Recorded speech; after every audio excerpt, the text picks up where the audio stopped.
Dabs are an extremely potent method of smoking that I don't even mess with or really understand. You need this little thingamabobber, this doohickey, a tiny ivory ball that spins around, and a whole blowtorch. I tried to watch this tutorial to understand how it worked, but I ended up more confused than I came in, so I'm not gonna try and understand how this high-level Winterhold Skyrim sorcery works. That's for the high elves to know. The only thing I know is you use a blowtorch on THC oil, and that's crazy to me. So don't look to me for information. I never made it out of pre-calculus. I just tell the funny stories. So a few years ago, I found this rando at school because my little buddy Roman has a way of locating strangers and instantly befriending them. We could call this dude, Lois, ruler of the High Elves. So Roman comes up to me and he's like, yo, I met this dude named Lois in my class. You want to come over to his house with me? And I had never gone over to someone's house before meeting them, so I thought, yeah, that'd be funny. I'm down. So after school, we meet up at Lois's house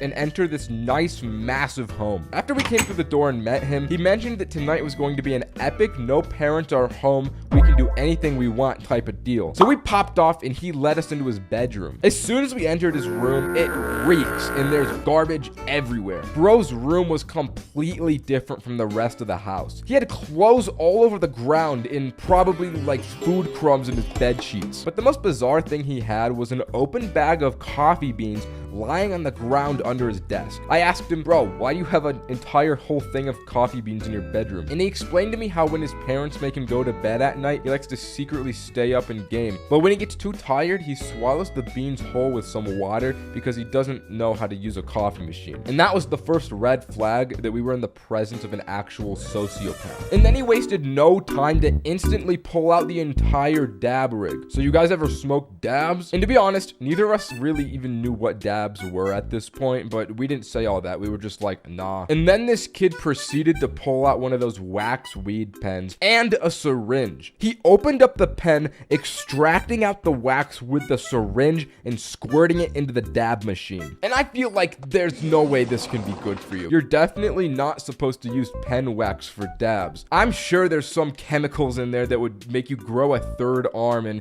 immediately see demons all around you. But this kid just goes straight for it. He was clearly a pro at this. And then he hands it over to the two of us like it's just implied that this is normal and we'd smoke this dude's mulch weed. Either way, we did do it because we succumbed to the peer pressure that accompanied that silence. But the thing about dabs is that they hit extremely hard. So as we smoked this, me and Roman ended up getting way higher than we anticipated, way faster than we had ever been at this point. Without even a word spoken, as if this was just an average day for Lois, he started queuing up League of Legends on his laptop. That was the second red flag that we got from this kid. League of Legends has like 40-minute long games, and I wasn't about to watch this kid that I don't even know play a game I hardly know for 40 minutes while high off my first dab hit. But then he has the audacity to ask the two of us to get him a glass of water since he was getting into a game. And to this day, I literally cannot wrap my head around the situation that we had gotten ourselves into. We go to this random kid's house we don't even know, smoke his suspicious weed, and then he ignores us. And the fact that he's so casual about the whole situation makes me think that he's done this to other victims, and every time his parents go out, he just picks a new kid from school to do his biddings. So me and Roman go down to this dude's really nice kitchen and start eating all of his food while plotting and preying on his downfall. In one hand, we had a really cool house to stay in, and we could just eat all of their expensive snacks with no real repercussions. On the other, we'd have to spend the night with this strange elf person that kind of seems like he's using us. In the end, we decided to troop it out for the night because, to be honest, if we were to leave, we probably couldn't find our way home in the current state we were in. We brought up this dude's little Wawa drinky in the sippy cup and tried to make some kind of conversation with him just to see if he was going to do anything else but play League. But the way he was glued to this game, we kind of realized that this was all he was going to do. So we just walked out of the room and started exploring and pillaging all around this dude's massive house. I mean, it's not very often that you get to go through a stranger's house with no supervision and off a dab hit. And let me tell you, this exploration felt otherworldly because of it. The house could have felt way bigger than it was because we were high, but going through the hallways, the rooms just felt endless. The amount of bedrooms were ungodly in this house, and it took all of me and Roman's collective willpower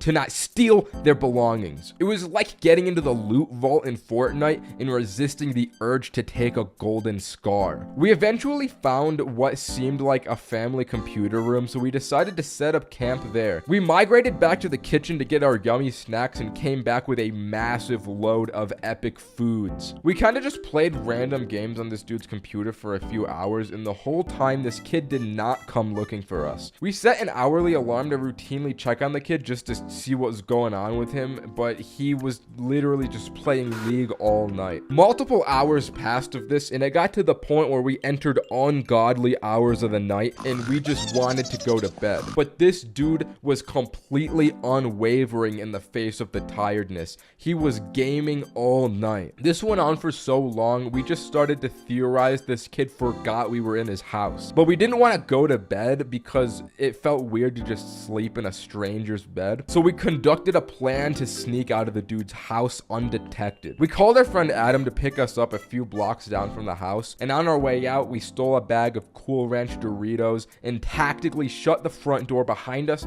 very sneakily and quietly. We got out of the house, and the next day at school, the kid didn't even mention anything or talk to us, and it was almost like he didn't even know the whole thing happened. Ever since then, I haven't smoked dabs because it was a weird experience, but anyways, smoking the grass is unironically my career at this point. So you'd think I could hold my own against a little something, right? But this New Year's, I had a man of very high stature and business class offer me some za from his world, and it was like nothing I had ever done up until that very moment. But like I said, it was New Year's. The whole gang was downtown following Roderick around like little baby ducks because he supposedly had a surprise for all of us. So once we all get to the square where the ball drop was going to happen, he leads us all into an office building and up this elevator. Are we even supposed to be here, dude? I don't care. I literally was not asking you. Bro, get me out, sus! Get me out! Gentlemen, trust me, we're good. Now collect yourselves and become presentable. We get to the top floor and step into this massive office building overlooking downtown. To my side, there's a table covered with tons of different drinks. Yo, what is this place? It's my parents' office, lads. And then out of the corner of my eye, I see him. It's big man Roderick's very own father. But he explains to the group that throughout the night, all of his lawyer and business friends would be coming through, and that we were all welcome to as many drinks as we wanted. So the boys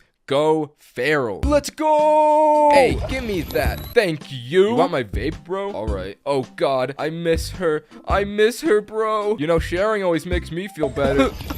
Do not fret. Cameron was the sober man that would be taking us all home this night. We were all being very responsible. So we all start opening the office windows and yell nonsense at random pedestrians. Before we know it, the place starts to fill with lawyers. The group breaks up, and in the presence of all of these high-value individuals, I taught some guy's wife how to floss. 10 p.m. was closely approaching, which meant that the first ball drop was about to happen before the real one at midnight. We all link up, look out the window, and despite this not even being the real New Year's celebration, the streets are filled with swarms of people. As we all marvel at this horde, we see a familiar face standing outside. It was our boy Tony. We need to go out there. So we all run down the stairwell and out the back exit, but as we left the door, we ran past one of the big dog lawyers that I had recognized seeing upstairs, and he was smoking something. So I made a mental note before joining the crowd. We gave Tony monumental greetings until ball drop time was about to happen. We all run to the center of the crowd, bust down excellent style for a few minutes until returning back to the lawyer office, stench and sweat covered from all of that bussing. Back up the elevator, I lead the squad into a small conference room and explain to them, boys,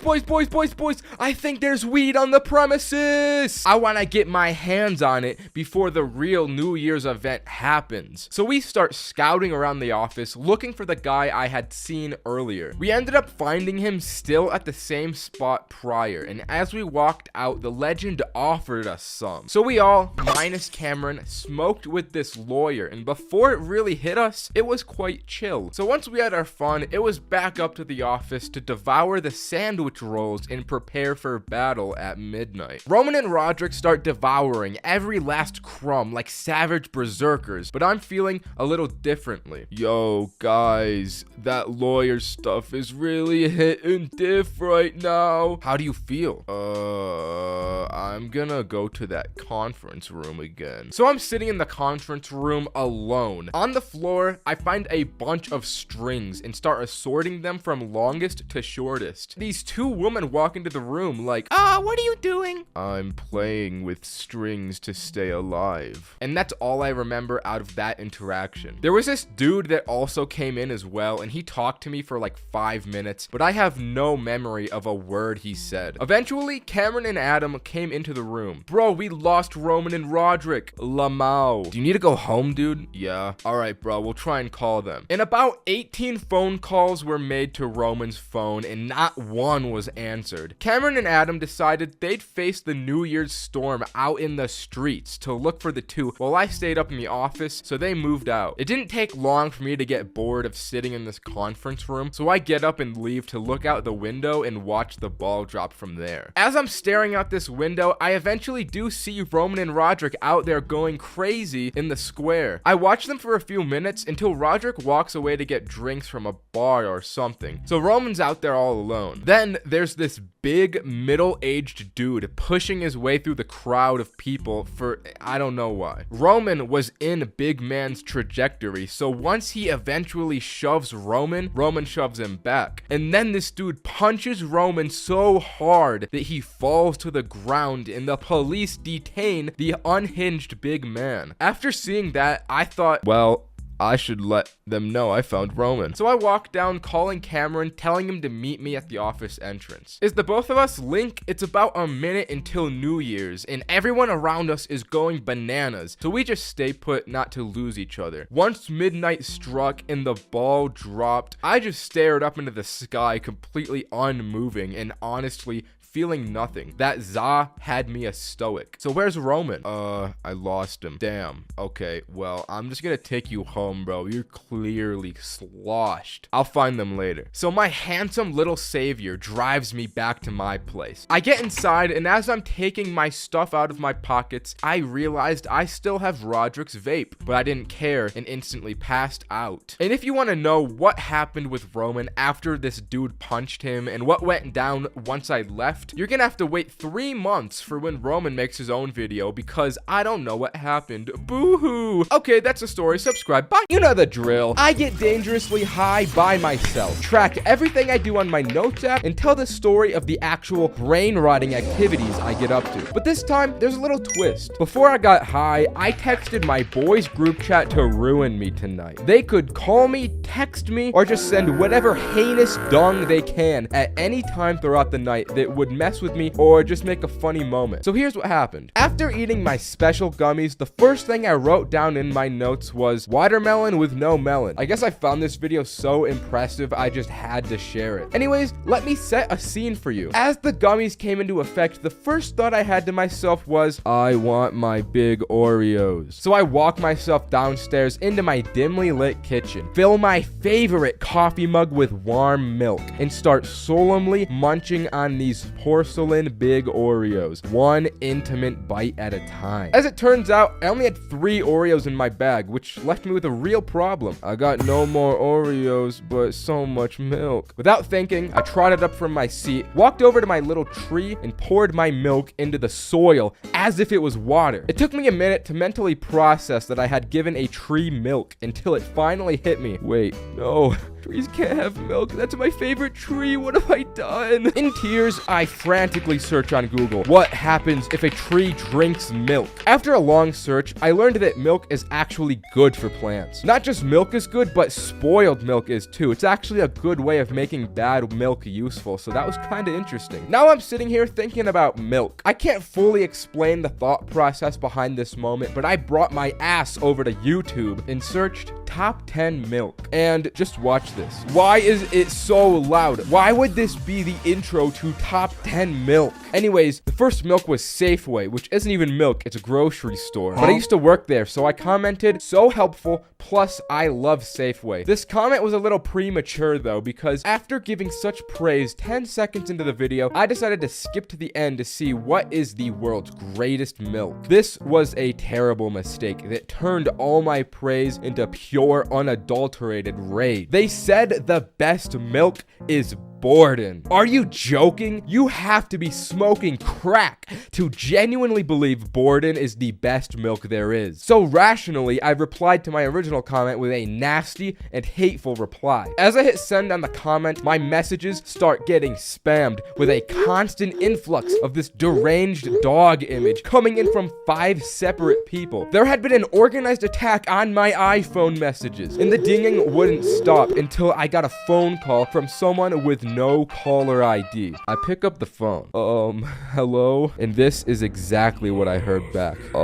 Is this Borden? Do I need to repent? Do I need to repent for the sins that I spoke on your milk, Borden? And before there was a reply, my phone crashed from the constant dog images that were still going through that whole time. Holy shit, I made a terrible mistake. But then, as if God's light came shining down at me in my darkest time, as I turned my phone back on, the image of the dog had changed. He was so happy now, grinning ear to ear. It was a beautiful sight. Seeing him smile back at me gave me such a sigh of relief. So I felt I'd treat myself to a little Chipotle queso. I ordered from Postmates and the driver's name was Quentin, and I promise you this is a detail that comes back. As I'm waiting for my Postmates, I go back on YouTube to see something that truly pissed me off. The video was called Strongest Energy Drinks Comparison, which I thought sounded pretty cool. I was interested in what the world's strongest energy drink was. I click on the video and every single energy drink has 320 milligrams of caffeine. Like, it does not stop. The drinks just keep going and they never change. I keep thinking to myself, oh, the next one's gotta be stronger. It's not gonna be 320 milligrams of caffeine, and it never is. I was blown away by the asinine shit this video was, so much so that I left a hate comment. And then I got a neighborhood watch alert from the Ring app that there was a shooting nearby. This was one of the best things that had happened to me this night because it gave me a great idea. If you didn't know, the Ring app has a feature where you can create a post that gets sent out to every single person that has the app in a multiple mile wide radius. I had never done this before, but just the thought to have that much power, sending a direct message to so many people at once, seemed a little too good to be true. But I wanted to figure out if I could do it, if it was possible. First, I would have to figure out what the post was going to be. I thought back to everything that had happened to me this night. That dog with the massive grin. The Postmates driver named Quentin. Everything came together as I uploaded the dog image and gave it the title Dog Acquired and made my masterpiece. Dog alert, we found Quentin. Thank you everyone that helped look for Quentin, but you can finally stop because the search is over. Here he is, happy as ever now that he's home and safe. He must have gone on quite the adventure. I thought this post seemed pretty believable, and so did the people working for Ring, since my post made it through the auto moderation and was sent out to the public. This was a massive success. Not gonna lie, I felt pretty awesome after pulling off the Quentin scheme, so I went upstairs and ate more of my gummies. This would ultimately feed into a dark cycle though, because once I started playing Fortnite, in between every game, I would forget that I had eaten a gummy and I would go for more. I don't know how many of these I ended up having, but I had enough that I tragically forgot the Chipotle queso waiting for me at the door that the real Quentin had delivered for me so graciously. I was just like Drake off these gummies because after I ate all of them, I was out like a light. And that's the end of the story. Subscribe. Bye. Smoking alone can lead to so many different experiences. Unlike smoking with others, where the dynamic of the group's collective synergy determines the the vibe, that vibe is up to you and whatever's going on up in that thick head of yours. In my case, my brain wants to do 5 different things all at once, and I end up led down strange rabbit holes. Just look at this clip I found once. It's extremely creepy to think about the fact that Mario may be facing a purgatory where he has to face the loss of everyone he failed to protect. Anyways, during my last late night solo session, I decided to track everything I did in my notes app. So here's what I wrote about the journey. Once I began my high, I realized, yo, I bought this projector the other day just for an occasion like this. So I turned it on and sat in my big chair. I did what I do every time, and I played Snowfall by One Heart on my Alexa. I had created a nice little setting for myself, so I sat back, looked at the ceiling, and existed in it. Then thoughts came over me. I started to have evil thoughts corrupting my mind. The demons were taking over quickly, so before they had a chance to overcome me, I went on my iPhone SE and opened YouTube. The first video that came up on my recommended was called The Quiet Sadness of Mario Galaxy. And after my demonic ordeal, I thought to myself, that's just like me, I gotta watch this one. But as I clicked on the video, I got an advertisement for Pizza Hut's new melts and instantly forgot about everything else. In this moment, all I wanted was to taste these delicious, cheesy new Pizza Hut melts. They looked so unequivocally delicious. All other foods paled in comparison to the melt's greatness. So I clicked on the ad, which sent me to a screen that asked me to make a Pizza Hut account to continue. I tried for like 10 minutes to make an account to no avail, until I saw there was a guest option. But if you're a guest, you still can't order Pizza Hut. God damn it, I can't take this anymore, I'm using Postmates. And then I suddenly got an earth-shattering text message from Roman. Bad news, y'all. My parents are getting a divorce and my dad's in jail. Oh no. Do not fret. Little did I know this message was a bit of a troll. If I had just looked at the message above it that read, Roman, save my divorce voice recordings, I could have pieced it together, but I didn't. The big dog Cole was running a meme sending Roman voice recordings pretending to be his father, saying he was getting a divorce. But again, I didn't realize this. How did this happen? I need to call him. Bro, explain this to me. Yeah, my parents are getting a divorce. My dad's in jail. Really? Yep, he's in jail, rotting and divorced. Well, he didn't seem too bothered by that. Oh god, I'm so hungry. I need that Postmates. I had finally ordered the elusive melts, and while waiting for them, I decided to go back and watch that Mario video. I got probably 1 minute exactly into my viewing until my eyes cheekily shifted down to the first recommended video, being one of those house building process videos. This joint will hit right now, sheesh. As you can imagine, it didn't take long for my brain to start thinking something else. I bet I could build a house. Why don't I just build one right now? I'll play Minecraft and show this guy he could only dream to build a house as good as me. I turned on the PS4 to see the game disc wasn't in, and I'd have to get up from my chair to solve this problem. So I just sat there and did nothing. This allowed my demons, corruption, and evil sludge to coat my mind once again with its wickedness until... Pizza time! Pizza time! Forgetting the existentialism, I instantly ran to the door to acquire the payload. It seems it was just a little too fast though, because as soon as I opened the door... Thanks. It was finally time. The moment we'd all been waiting for. All the blood, sweat, and tears were about to finally pay off in this massive climax of an event.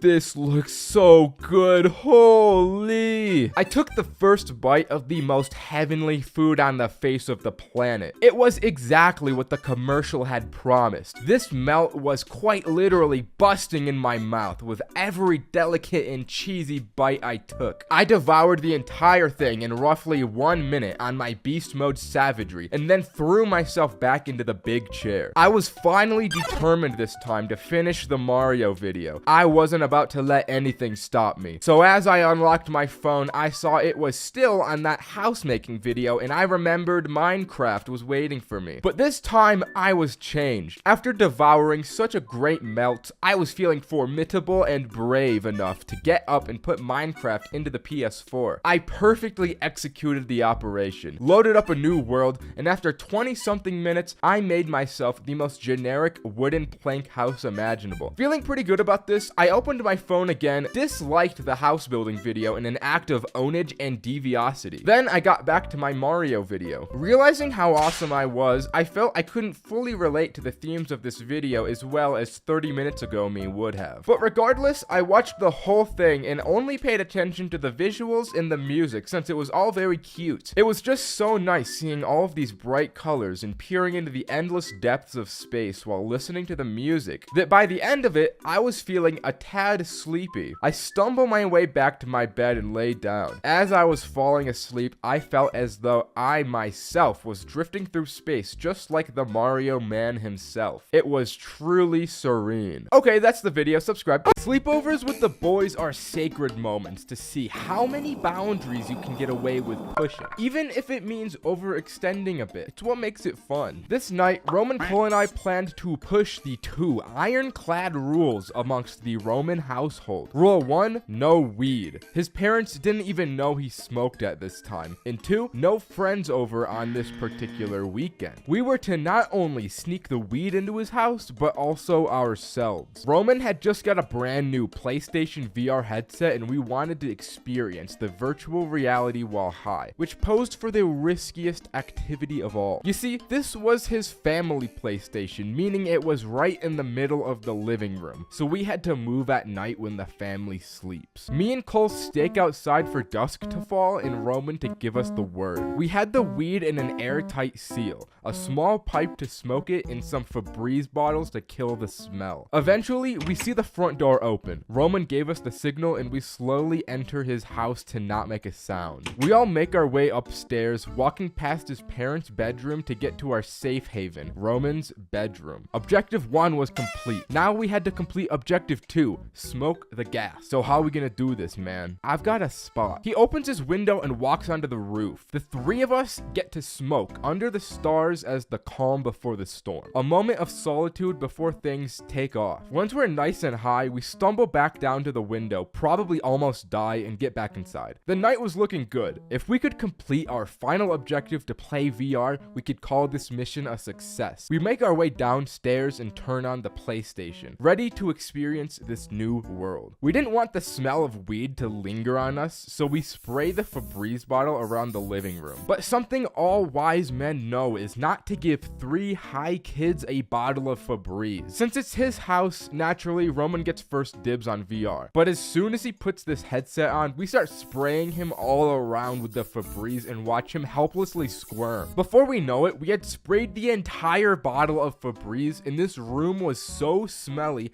it was completely unlivable. And this headset had speakers built into it too, which is important because Roman didn't realize how loud he was being.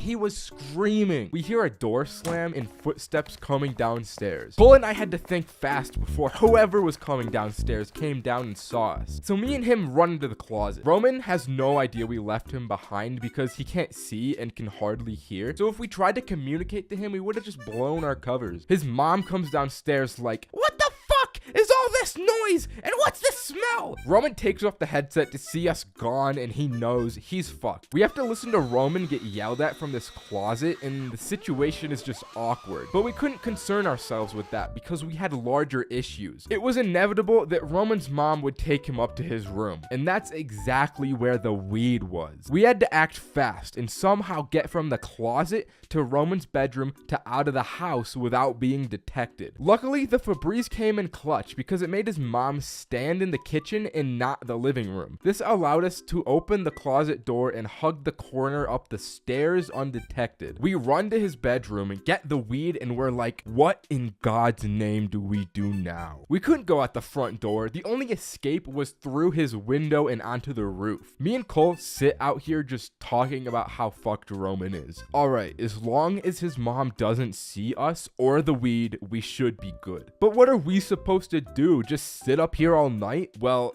at least we have the weed on us. So the 2 of us, stuck between a mom and a hard place, resort to smoking more. I mean, what else are we gonna do? Some time passes and we see a head poke out the window. Yo, Roman, are you good? But this wasn't Roman. It was actually his dad. The 2 of us are paralyzed until he talks. Yo, what's up, guys? What are you doing up there? He sees our weed and puts 2 and 2 together. You know what? I used to smoke weed too all the time as a kid. I don't want to freak you guys out. So he uses his dad magic to get us through the house undetected, drives us home, and we get out safe while Roman takes the fall for us. Okay, that's the story. Ring the bell. Bye. I won't lie. The movie theaters is probably the best place on earth that you can go while you're high. If you get the munchies, you can just order the most buttery popcorn you'll ever eat in your life and munch on it for the entire movie. They got those big ass sodas that probably have like 300 milligrams of sugar inside of them. And it's like there's an entire weaponry of snacks that you can choose from to eat. Although your wallet is going to go through some form of financial trauma,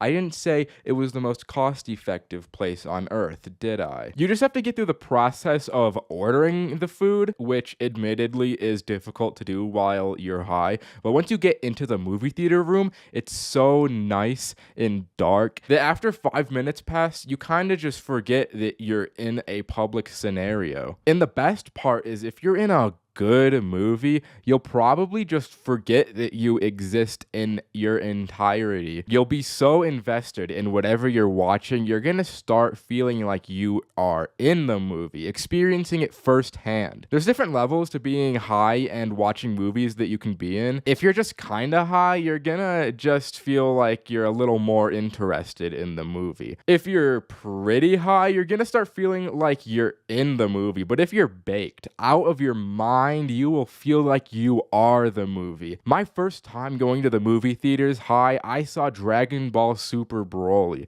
and this shit had me glued. It was probably the best movie I could have watched. The animation is so goddamn good. It's colorful, it's fast. I mean, what else would you want out of a movie when you're high? I was in the final stage that I mentioned, and I felt like I truly was this movie.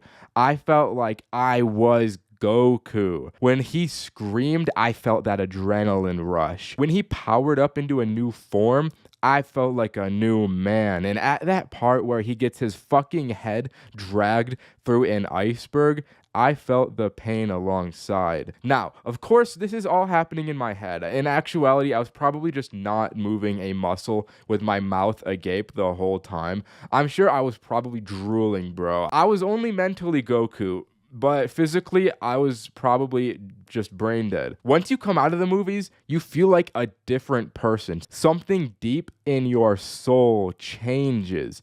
These movies have a real influence. I was trying to make kamehamehas in the parking lot, screaming as loud as I can to power up. I was going crazy. I got home and I wanted to fight people. I had Goku's fighter spirit. It was put into me after watching this. I think the experience heightened my testosterone levels tenfold because I just started wrestling my boys. I was at an unhealthy T level. Like, I was on steroids. I was in trend mode. I don't really watch movies very often, so the Dragon Ball movie is one of the only movies I've really seen while high.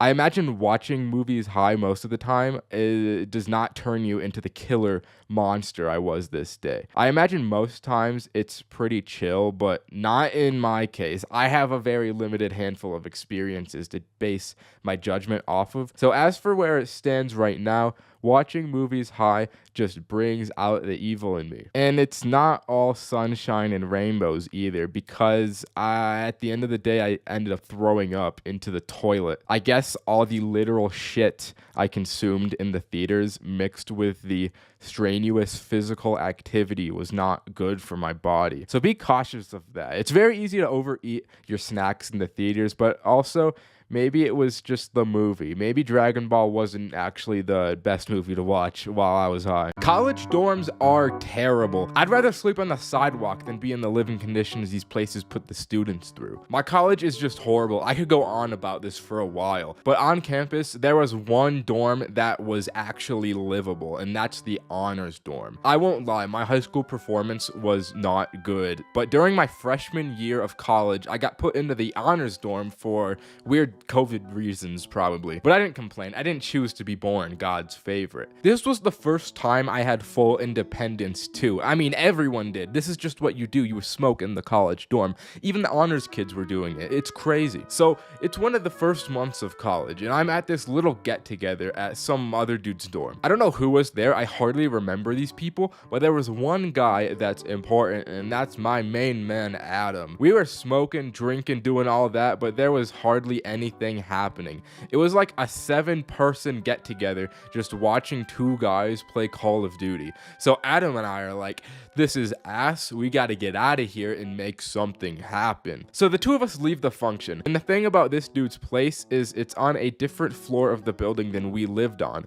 The floor of the dorms that houses the dorm gym. For COVID reasons, this gym was locked and closed, so no one could use it. But we were in the honors dorms. We thought we could use our bright little heads to figure out a way in. There were 2 doors into the gym, and we noticed a difference between the 2. The part of the door with the latch had a little 1/2-inch opening on one door, while the other door had no space to work with. So we started trying different ways to open this door. One person would be on it while the other would look out. You already know, these honors kids, they would have narked if they had seen us, so we were on our toes. We were trying different ways to push this latch down so we could just open the door and get a little pump. We tried to push it down with our fingers. We tried the good old credit card trick, but nothing worked. Then Adam comes up with this genius idea. He takes out one of the laces from his shoe, throws one end around the latch, and basically has a little lasso around this thing. He pulls on it and it slides the latch down for a second before it goes back up. So we do it again, but as we pull the shoelace, we twist the knob and pull the door at the same time, and it opens. This moment was my peak. I don't think I've ever felt so accomplished and smart since. And I wasn't even the one who came up with the idea.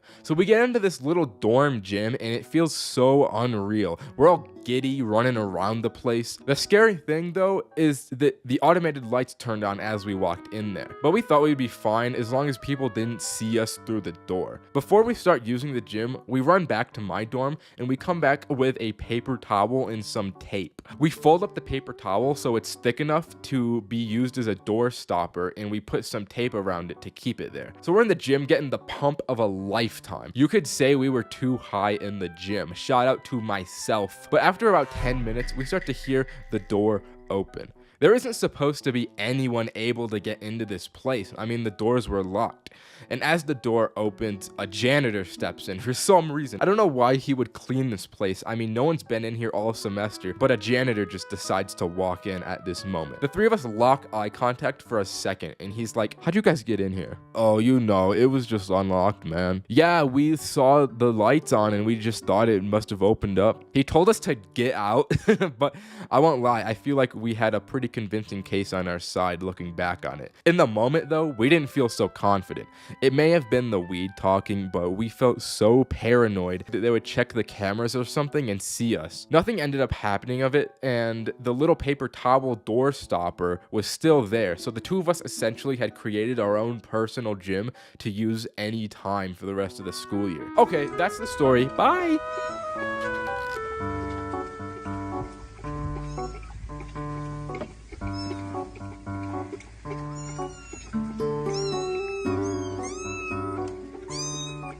At one point, we've all consumed more substances than we can take and lost some sort of bodily function. Whether that's the loss of literal control over your body or the loss of your mind, so you just act on all of your primal monkey thoughts, either way, something is lost. So even if this story is the highest I've ever been, if you've watched me for long enough, you'll know that the only thing that I lose is my shame. I have an ability to hard body substances without ever dropping. So at least originally, this night was going to be planned as a mushroom trip between me, Roman, Adam, and Roderick. And I'll just skip the scene setting because I know you just want to see the drugs. So me and Roman pick up 6 grams of shrooms, stop by the Holy Land for snacks, arrive at Adam's luxurious estate, and get inside to prepare for the Ninye content farm. Also, Cameron was there too, so let's not forget about him. Round of applause for Cameron, although he was going to be sober and exclusively doing homework on his MacBook this night. "So you got the stuff, my brethren?" "Yeah, bro, I got it right here. Let's just bust this bad boy open."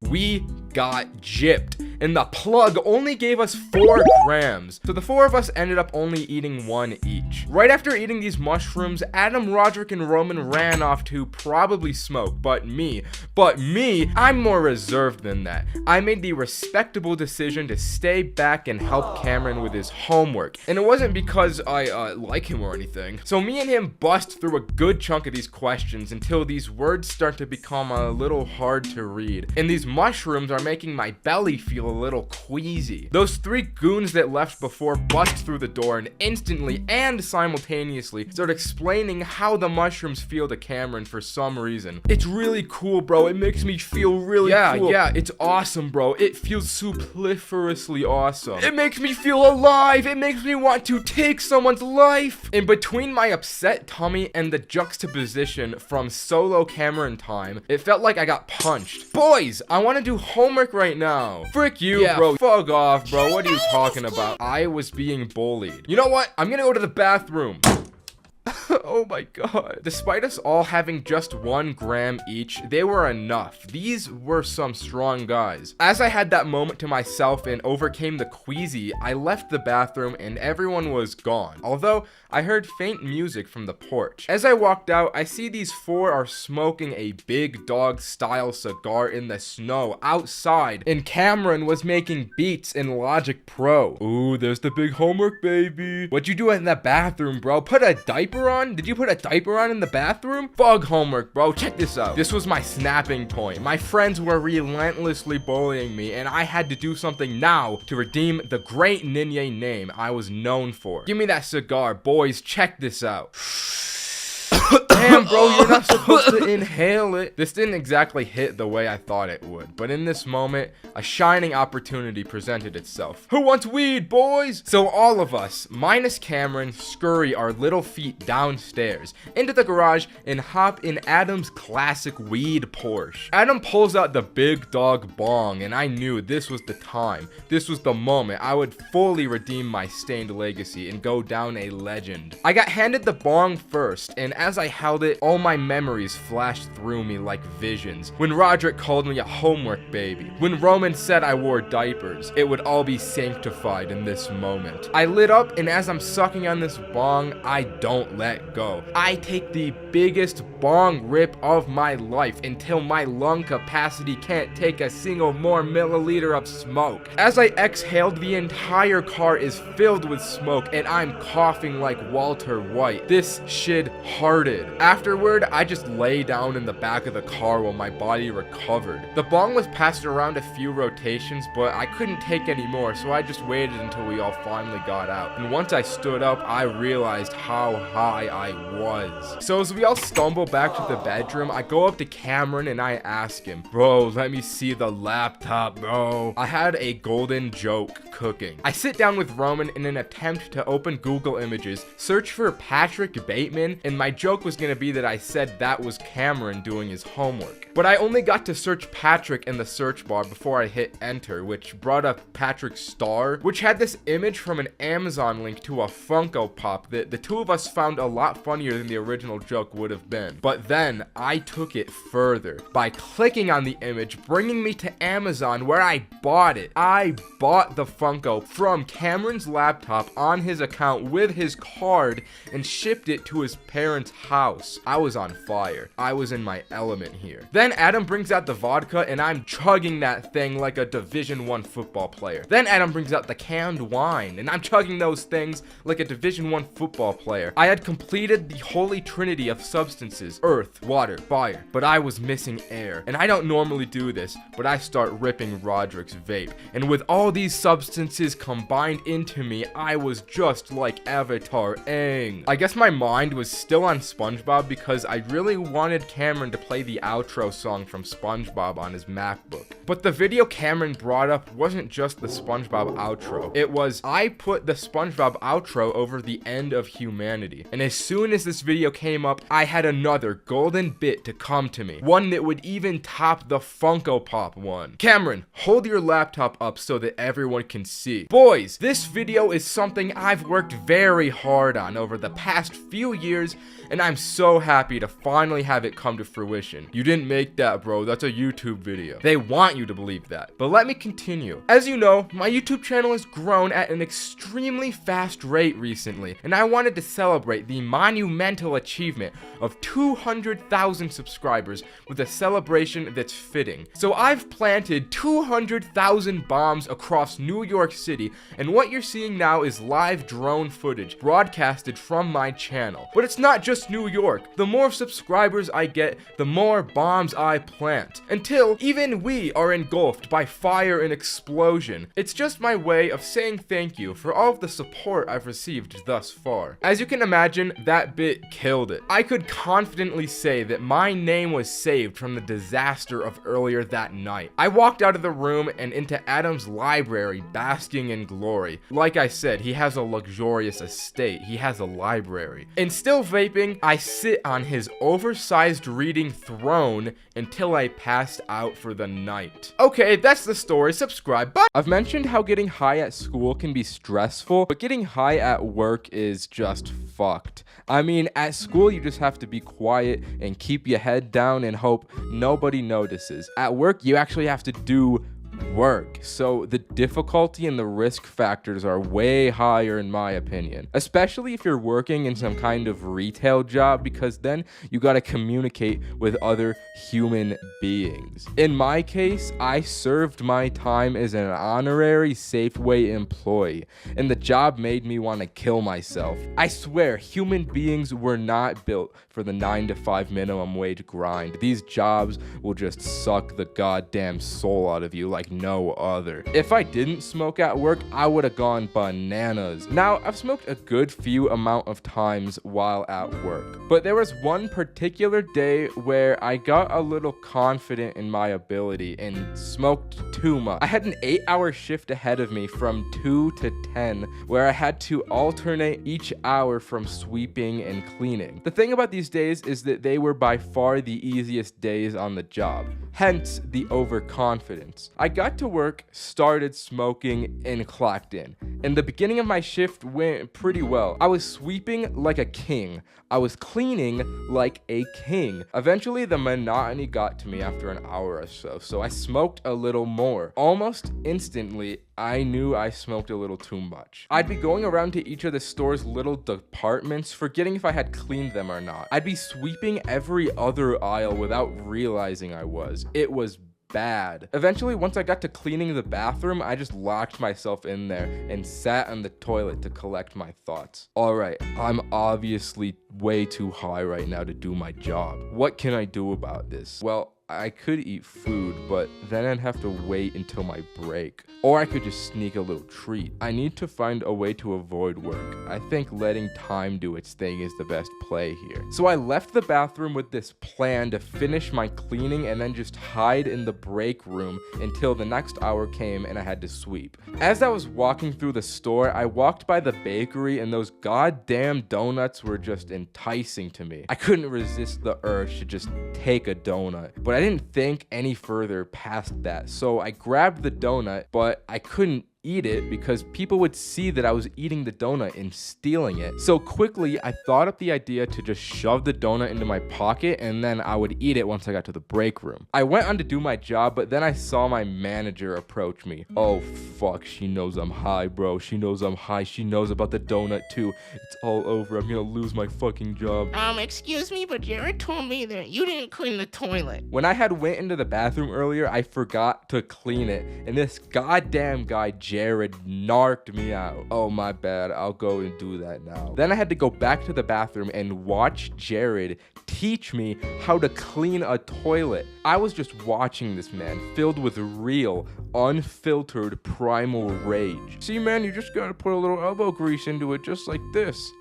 Fuck you, Jared. Afterward, I went to the break room as planned and I ate this nasty donut that had been sitting in my pocket for the past 10 minutes. But my plan to hide here was successful. Once it was time to do my sweeps, I barely swept. I won't even lie, but I finished it in like 10 minutes and then I hid in the break room for the next 50. The next time I had to go to the bathroom to clean it, I was like, I really gotta clean this toilet well or else Jared is gonna come for my ass again. So what I did next was look through the storage closet for a literal product called elbow grease. I was too high to realize that elbow grease was not an actual thing. So I went over to Jared and I was like, hey bro, I can't find that elbow grease. And he just stared at me for like 3 seconds of silence.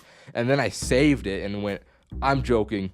And I just walked away. I still thought that elbow grease was a thing. I didn't put it together. I just was gonna go and clean it without the elbow grease. I ended up doing my little break room exploit for the rest of the day, and by the end of my shift, I was feeling sober. On my way home when I was driving, I realized, wait a minute. See man, you just gotta put a little elbow grease into it just like this. Damn. Fuck you, Jared. Every single day of my miserable life, I smoke a very unhealthy amount. And when I inevitably whisk myself away into my sweet little dreams, they always turn out to be actual fever dreams. It'll either be the most delightful, confusing, or downright heinous activities my mind conjures up deep into the night. The complete relaxation and peace of mind being high gives me while falling asleep is worth the gamble I always inevitably take in my dreams. So I've recently journaled some of my more out-of-pocket dreams I've had while high, so I can expose my evil subconscious to the public. I'm not afraid to say it. I love monkeys. They're too funny and silly without a care in the world. All they do is swing from vine, chill, and be awesome. So I end up watching a lot of monkey videos in my free time, especially when I'm off a few gummies. You could best believe that afterward, when I fall asleep, a few cheeky chimps sneak through into my dreams. Now, this particular dream was built different because it starts off in the center of the monkey town square of the monkey village. This place had chimps and baboons walking all about in a civilized manner, and somehow I had this ability to telekinetically communicate with any monkey I wanted to. They would come up to me like, and I'd look into their soft eyes and respond. Yeah, man, I totally get you. That's too true. So I'm doing my monkey business, shopping in the local banana store when the great sage monkey and mayor of Monkey Society approaches me. Nah, man, you got it all wrong. I'm a monkey just like you. I was just in an accident. So I started climbing this massive tree for the coconut, but it was too hard for my human body. So I eventually fell and landed into mud, where ants instantly ate my body alive. I felt every horrific bite as they tore the flesh straight off the muscle and bone and tendons. Unlike the real world, I wasn't devoured though. I was simply just decreased in size. As a tiny person, the great monk mayor officer supreme presidential monkey came to my side and said to me,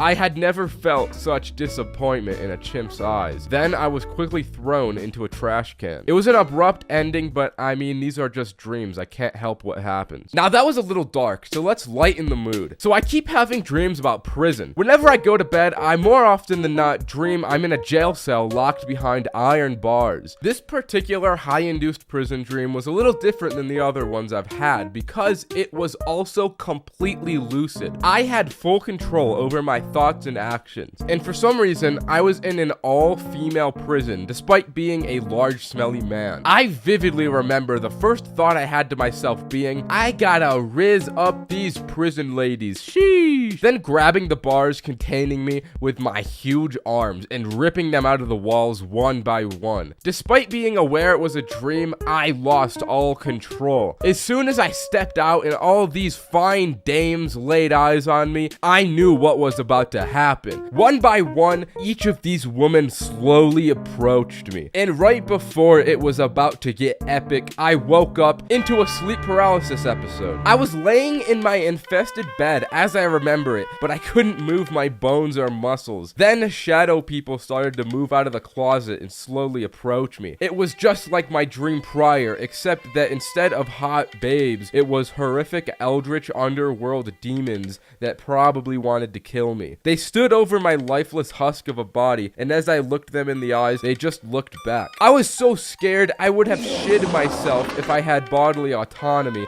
and wasn't paralyzed. Once I got my bodily control back, though, the demons disappeared, and I made a sound that sounded something like this. I just wish I got to stay in the prior dream just a little longer, man. There was another day where I was watching the Industry Baby music video non-stop, just because I thought it was cool, and the song is amazing. As I went to sleep, I had a really cool dream that involved a new strain of herpes that widely spread throughout the United States. It was very infectious and extremely life-threatening. So much so that it got to my entire family, and I watched everyone I know and love slowly die in front of my eyes. I was not immune either, because the strain eventually got to me, and I had to see all my awesome and vascular muscles slowly drain away until I was but skin and bone, disintegrating into nothingness. All that was left was to be welcomed into the afterlife's cold embrace. It was probably the coolest dream I've ever had. But throughout all these high dreams,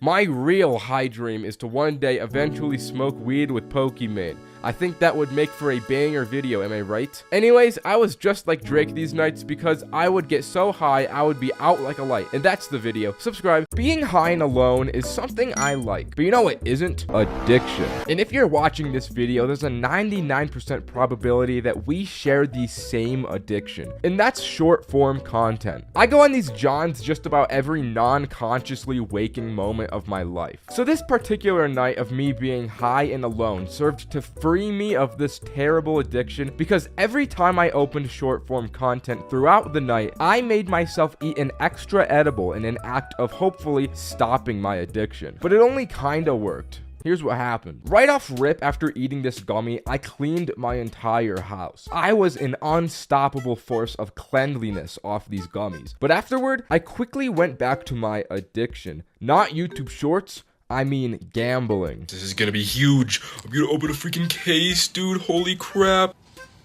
Oh, alright. But I felt that if I was to truly free myself of addiction, I probably shouldn't make exceptions. So I ate another gummy after this as well. Then I instantly opened Snapchat and went onto the shorts because I'm not very smart, which meant another one down the hatch. I had already eaten 3 gummies, so I knew I needed a foolproof strategy that would ensure I wouldn't watch any more shorts. I decided to attack the problem at its roots, which is my attention span. I needed a way to fully reset my mind, and my idea to do so was a kind of strange approach in hindsight. The plan was to sit down in an empty room and just exist with myself and my drywall. I sat there and stared at drywall with as much mental focus as I could possibly exert for as long as I could. I would start to feel my focus wavering periodically. The only thing this ended up actually accomplishing, though, was giving myself a headache, which is ironically exactly what YouTube Shorts do as well. Alright, so the drywall strat, it's not working. Maybe I just watch full-length YouTube videos instead. Maybe that will fix me. This was a worse idea than the drywall. The YouTube app did that thing where it opens into shorts, so I start watching a handful of these before realizing what I've done. I ate another edible, but to be honest, YouTube Shorts had admittedly fed me some interesting slop this time around. I was watching a big, strong, shirtless, hot man climb a boulder, which got me in a real mood to watch more men climbing rocks. I was relentless with the men rock climbing videos. I watched Olympic climbing. I watched little men climbing. I watched big men climbing. All this climbing made me want to climb myself. So I bought a membership at a climbing gym. I haven't used it yet, but eventually whenever I do, I bet it'll be pretty cool. In an attempt to feel the triumphant victory of climbing rocks, I ended up climbing onto my bed from the floor, which isn't as impressive, but I thought it was pretty cool. Then out of left field, YouTube recommendation threw a real curveball at me. Teen Titans Go movie magic. This video hit the spot like nothing before. This show is just so goated. I was watching it so involved and entranced by the funniness and bright colors. Although I was really lost in the plot here. I didn't realize this while I was high, but this is actually like 5 videos strung together into one. Somehow I still managed to follow some kind of plot despite there not being one, which is something quite impressive. But this whole time, I couldn't stop thinking about how funny Robin was. This dude has to be the best written character of the millennium. I really came to realize the delicate intricacies of his character here. The only downside of this show is that it's bright and fast and really cool. Just like everything else, it was bad for my attention span. I needed to find some other method to fix myself. I search on Google how to slow attention span and find this article. After reading it, at the end, they recommend behavior therapy, which I don't need. So the article was shit and it didn't help me at all. Considering that the other things in this article were chewing gum and drinking water, I came to realize after reading this that I'm actually doing everything perfectly and optimally for fixing my attention span, if that's really all it takes. I guess I'm just left to live in torment and evil constantly. Afterward, I went down a massive YouTube rabbit hole, so I'll just give you some of the good ones before I went bye-bye sleep time for the night. And trust me, the last one will change something in you. So I watched how to turn a Lego man into meth. Then I watched pirate videos about how to be pirates. Those ones were pretty sweet. I learned how to become the Pope. I watched this video and legitimately did not listen to one word for the entire 30 minutes. I watched for an hour about the Napoleonic Wars. I've never given a squat about history at all in my life, so I don't know why I watched this, but it was interesting. I found out how to board an airplane. Then I watched a ton of these kid gaming videos and they went so hard. But the biggest video I watched was this one. This video is something special. Anyways, subscribe. When I first started to smoke weed in high school, I would smoke a little too confidently. I really thought highly in my ability to hold my weed and seem like an outwardly functional person. And that overconfidence is how this story starts. Now that I think about it, overconfidence always seems to be the starting place for a lot of my stories. I think I've just got an underdeveloped frontal lobe. Anyways, me and my friends talked the day prior about doing our first wake and bake before school. So I was like, I gotta smoke weed as soon as I awake. And so I did. And I went hard this morning. My philosophy was that I had to smoke enough that it would last the entire school day. So I ripped the fattest bong rips of my life, not even before I left my bed. I got out of the bed and got to my shower, and I just stood under the water for like 20 minutes. This is where I started to think, did I smoke a little too much today? Nah, I think I'm good. I eventually got out of the shower because I started to get munchies for breakfast. You know you're gonna have a crazy day when you get the munchies for breakfast. I then proceeded to eat 3 entire bowls of peanut butter Captain Crunch. I ate so much, I felt pregnant. It was a lot of cereal. I got out the door and waited for the bus, and once I got on, I started looking around for my boys. Once I found them, the ugly truth came out. All these dudes were sober. I had been duped. I was the only person that had gone through with the plan, and I couldn't get off this bus. I had no choice but to face this entire school day way higher than I'd ever managed before, all by myself. I felt like a kid who had nobody come to his birthday party. I was alone, dude. To give you an example for how high I really was, the entire bus ride, I just looked at the floor with my eyelids halfway open. I was spacing out of my mind. I felt like I was accepting the warm embrace and darkness of death. Once the bus got to school, I came back to my body and my boys helped me in. We sat in the hallway, and before the school day started, these guys were having a whole Socratic seminar around my lifeless body. How the fuck are we supposed to deal with this problem? I mean, we could make him throw up so he's a little more sober. I don't want to throw up. I don't want to lose my cereal. I ate a lot of it this morning. I got next period with him, so I could just help him out in class there. All right, that sounds good. We'll just try and ride this out the whole day. And then the bell rang and I'm practically dragged to my first period. We were in a science class, and luckily for me, we were having one of those days where we just watch National Geographic, and that was about all we did. I sat in the back of the class with my friend, which was being my caregiver for the class, and we had to do these worksheets as we watched through the video, but I ignored them altogether. I even remember the exact video we watched this day. It was a documentary about gorillas called Go Ape. And I couldn't contain myself watching this shit, man. I mean, the monkeys and apes are just so silly, dude. In the way that the narrator talked was so seriously about them. It was killing me. He would say some stuff like, She's dependent on the bigger male to keep her safe, though he spends most of his time munching leaves. and I'd be in the back of the class like, and the teacher would just look at me down with these shut up eyes. But I mean, look at this. It's still funny while sober. You cannot blame me for this at all. Just look at the way they look. They're so goofy. So the class ended and I went to the next, which I had the same friend in. So once again, I could have my little guardian to make sure nothing bad happens to little old me. After watching Go Ape, I was feeling good. Normally, I would be anxious about getting caught high at school, but this video just put me in the right mindset. Or maybe it was just that I was too high, I couldn't feel negative emotions, I don't know. Anyways, we get to the next class and it's math, so the subject is a little more involved, but again, I was chilling.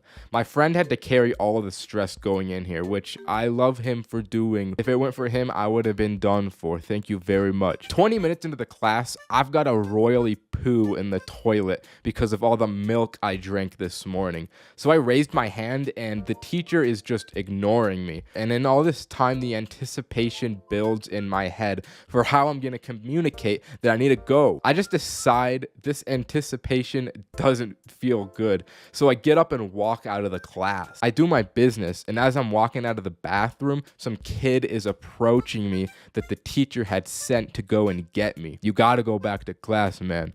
All right. I get back to the class and the teacher's like, What do you think you're doing leaving my classroom? and I pull out the classic I threwed up card and I get sent to the nurse. So I gotta leave the class again, but I'm not gonna lie, I don't go to the nurse. I just go back to the bathroom and sit on the toilet until lunch. Now, this whole time I'm on the toilet, I'm thinking of a way that I can get out of school before lunch is over. I didn't feel sick at all and I wasn't about to make myself throw up. So my great plan that I had thought up was to go onto Google Images and find an image of a toilet with vomit in it. I know it's gross, but desperate times call for desperate measures. I found the right image that looked identical to the school bathroom, and I showed the image to the nurse, and I was like, I'm sick. I need my mom to pick me up. So my mom comes and picks me up. I won't lie, I felt like I had outsmarted the schooling system this day. That win really stroked my ego. I went home and I just played Fortnite all day, and it was a massive W because I don't take no L's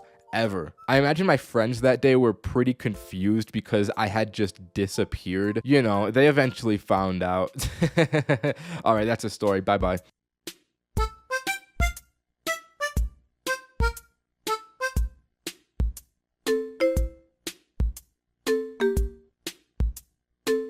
I'm sure that you all, like me, love the great American outdoors. I can't get enough of the nice pine trees, the nice fresh air, and the lack of cops. But unfortunately, sometimes it be the common man who wishes to do you wrong, in addition to the government. And by the common man, I was done wrong upon on this very camping trip. Me, Adam, Roman, and Roderick wanted to do this big trip into the woods with weed and alcohol. So we planned to go camping at this place that's sort of far away from my house. Far enough away to act a pirate, to be alone and get fucked up at. So you have to drive out of town, up this mountain, and through plateaus and valleys and rivers to get there. But once you get to the top, it becomes a lot of campsites that overlook this really big canyon. We took Roderick's rinky-dink Toyota Matrix, and let me tell you, the gams on this baby, the gams, as in there were none. It took us like 2 hours to get to the top. This car was not built for 4 young, spry boys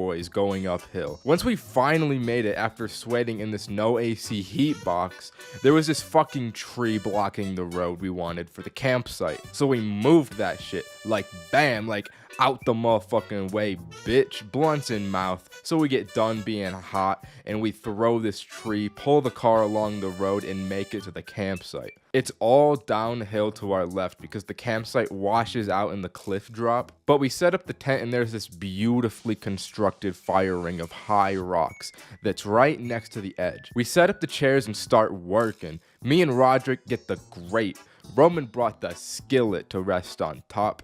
Adam starts rolling the yada yada, that sugar gabagool into the honey blunt, while my boy Roman gets the playlist bumping. We fry up eggs and bacon at like 9 at night and smother it in hot sauce and start drinking with dinner. We smash Coronas and we pass blunts for a little bit. Before long, the horror and reality of what we had just done began to set in. We had smothered a little too much and my stomach had really began to be a little fucking mad at me. One by one, we got hit by the shits in varying levels. Roman wound up throwing up because of his upset stomach. This unfortunately lasts a while, and I think the septic shock began to set in as we all felt absolutely feverish, from the shitting to the weed to the beers. Our grand night had hit a crash because I was just sacked out. But as I'm getting out of the tent at this time, I see what is clearly light coming from beyond the car. I'm at the tent, so I can't really see what it is from where I'm at.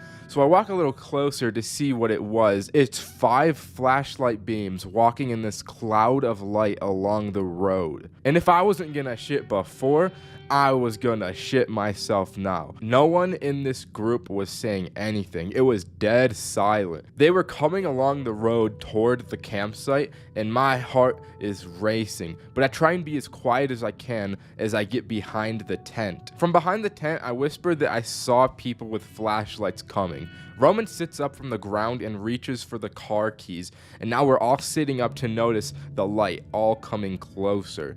The lights reach the car and pause at it. We can see the outlines of like 3 guys peering into the car, but Roman presses the panic button. Immediately, the place just explodes with sound, and in a flash second, those 3 dudes were sprinting away from the car and not coming back. If we had not already been traumatized, we had been by now by the actual fucking trauma. We got all our shit out of the car and packed it into the tent and stay awoke all night until dawn. I guess in hindsight, it would have been smarter to leave and drive away, but we're badass motherfuckers. We wished they'd come back. We were ready to fuck them up. Eventually, I'm not gonna lie, we passed out waiting. But around sunrise, I woke up and poked my little head out the tent, and I got out and walked towards the fire pit. I slumped in one of the chairs and watched the valley open as the sun floated over the canyon, and then I passed out again. I woke up like 3 hours later. We all got our stuff and got the fuck out of there. But what we noticed as we were getting into the car to leave is that there was a scratch. These dudes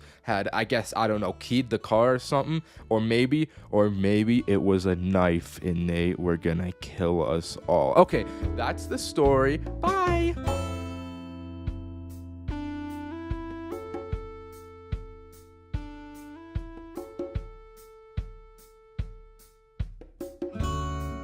Back in high school, the struggle for just a smidgen of change would lead people down unspeakable paths. I'll admit, back in the day, the grind for a pretty penny got to me. I saw bad things and did bad things I'd never forget. Today, I'm here to share how I slung drugs out on the courtyard, created an empire, and how that empire was suddenly pulled from right under my feet. Like anything ever, this operation was conceived out of an idea that sprouted out from desperation. A desperation me and the big man Cole were facing. Financial insecurity in the face of college. We wanted a little more bread before we went off to uni, and almost like fate, we had an idea come to us from pure happenstance. It was a sleepover night with the 2 of us. 9 p.m. was approaching. We had to be up by 5 a.m. for gym time, and we weren't tired. We consulted the melatonin gummy jar about this issue, and we both ate like 4 of these gummies. We lay down in our separate beds, and once the effects started to hit, we realized the gym may not be happening.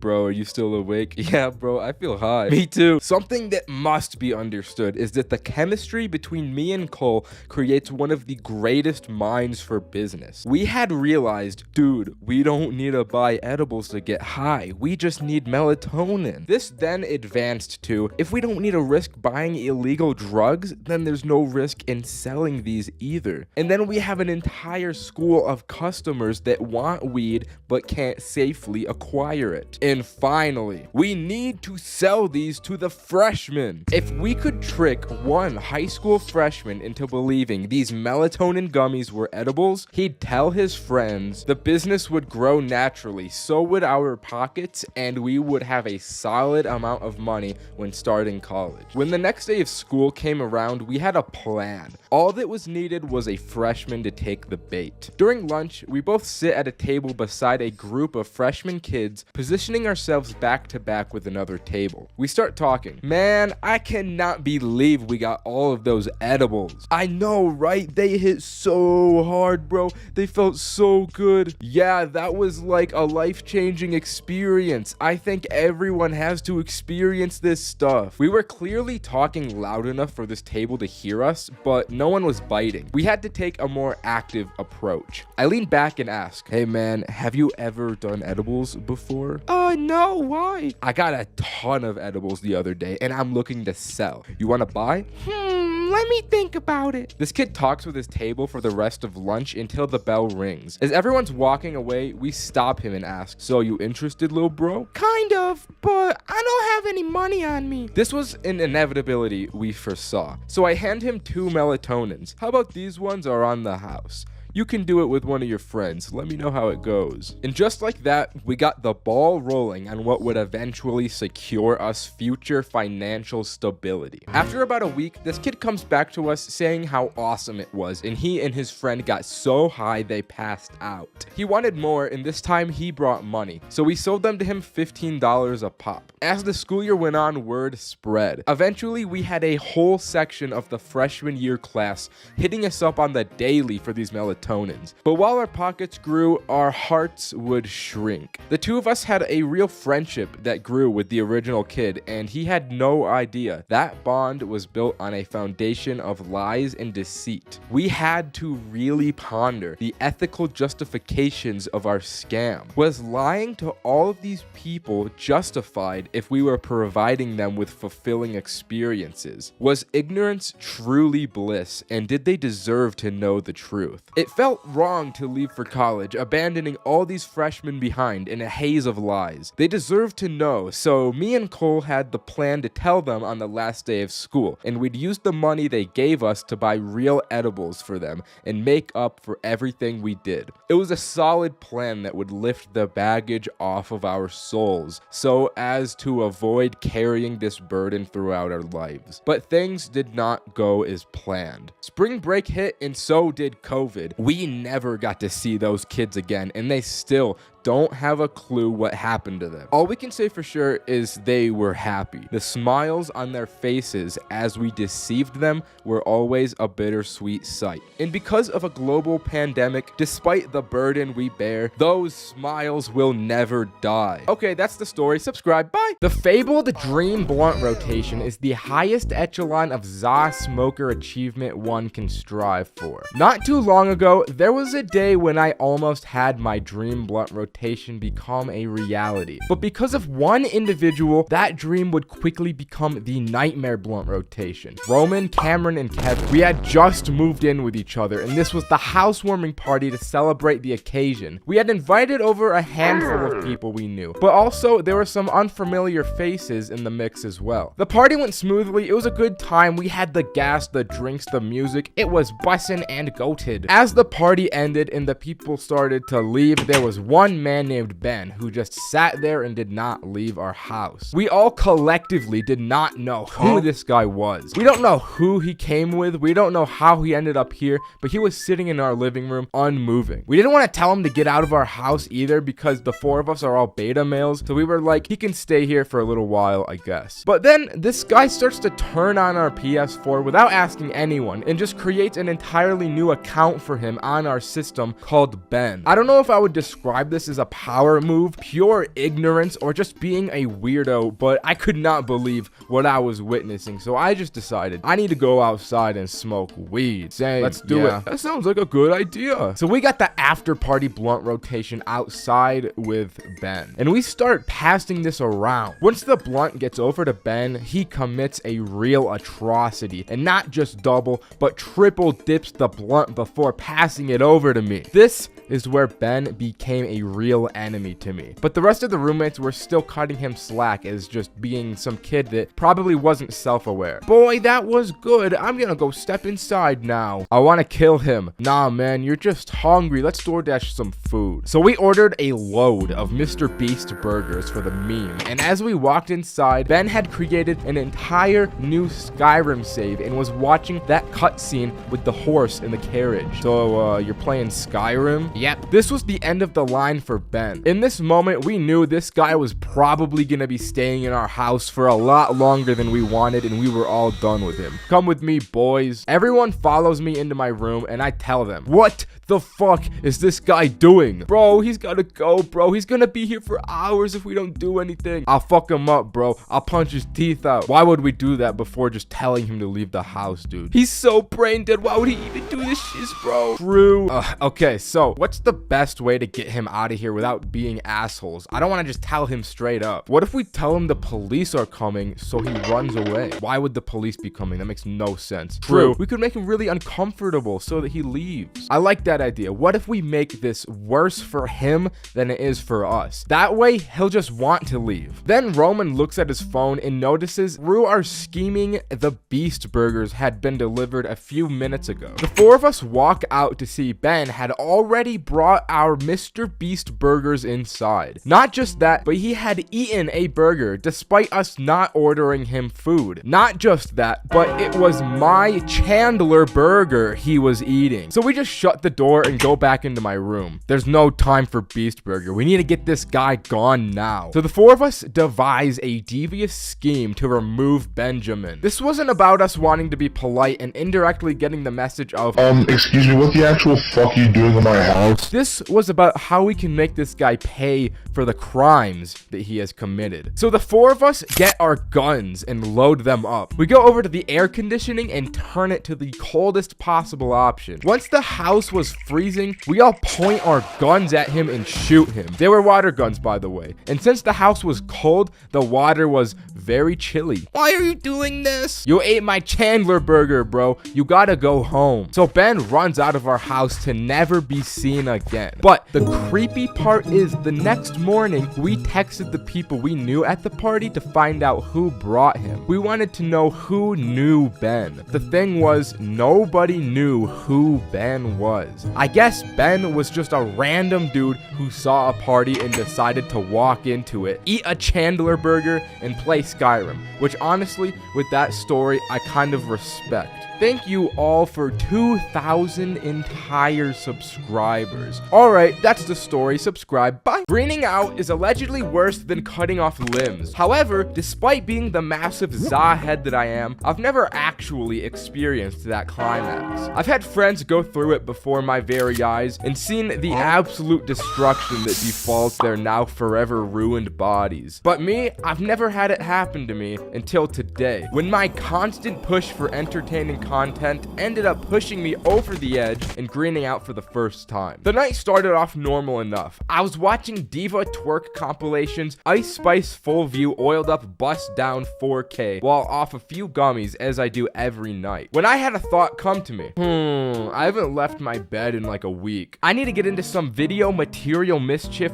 right now or else I'm gonna felled off. So I took another 2 gummies and shot a text over to none other than the absolute legend Roderick himself. Bro, I need you to come over to my house this instant, please, please, please. All right, bro, I got you. I'll be there in a minute. Roderick pulled up instantly with his massive stature and Greek godlike appearance and was clutching none other than his epic weed in one hand and a bag of some yummies in the other. Shutting the door behind ourselves, I gave Roderick massive greetings into my humble abode, and seeing what he had brought, I knew exactly what was about to go down. So we sat on the couch and began to do our thing. We both ended up taking about 1 million hits each before finally finally giving it a bit of a break. And let me tell you, at this point, I was already feeling higher than something that's really tall. Now scrolling YouTube, I saw a gym motivational video pop up in my recommended. I don't usually watch these types of things, but having been reading Vagabond and practicing the way of the samurai, I was feeling strong and in need of constant self-improvement. And being as high as I was, this seemed like exactly the thing that would push me beyond my human limits. We watched the whole thing in silence,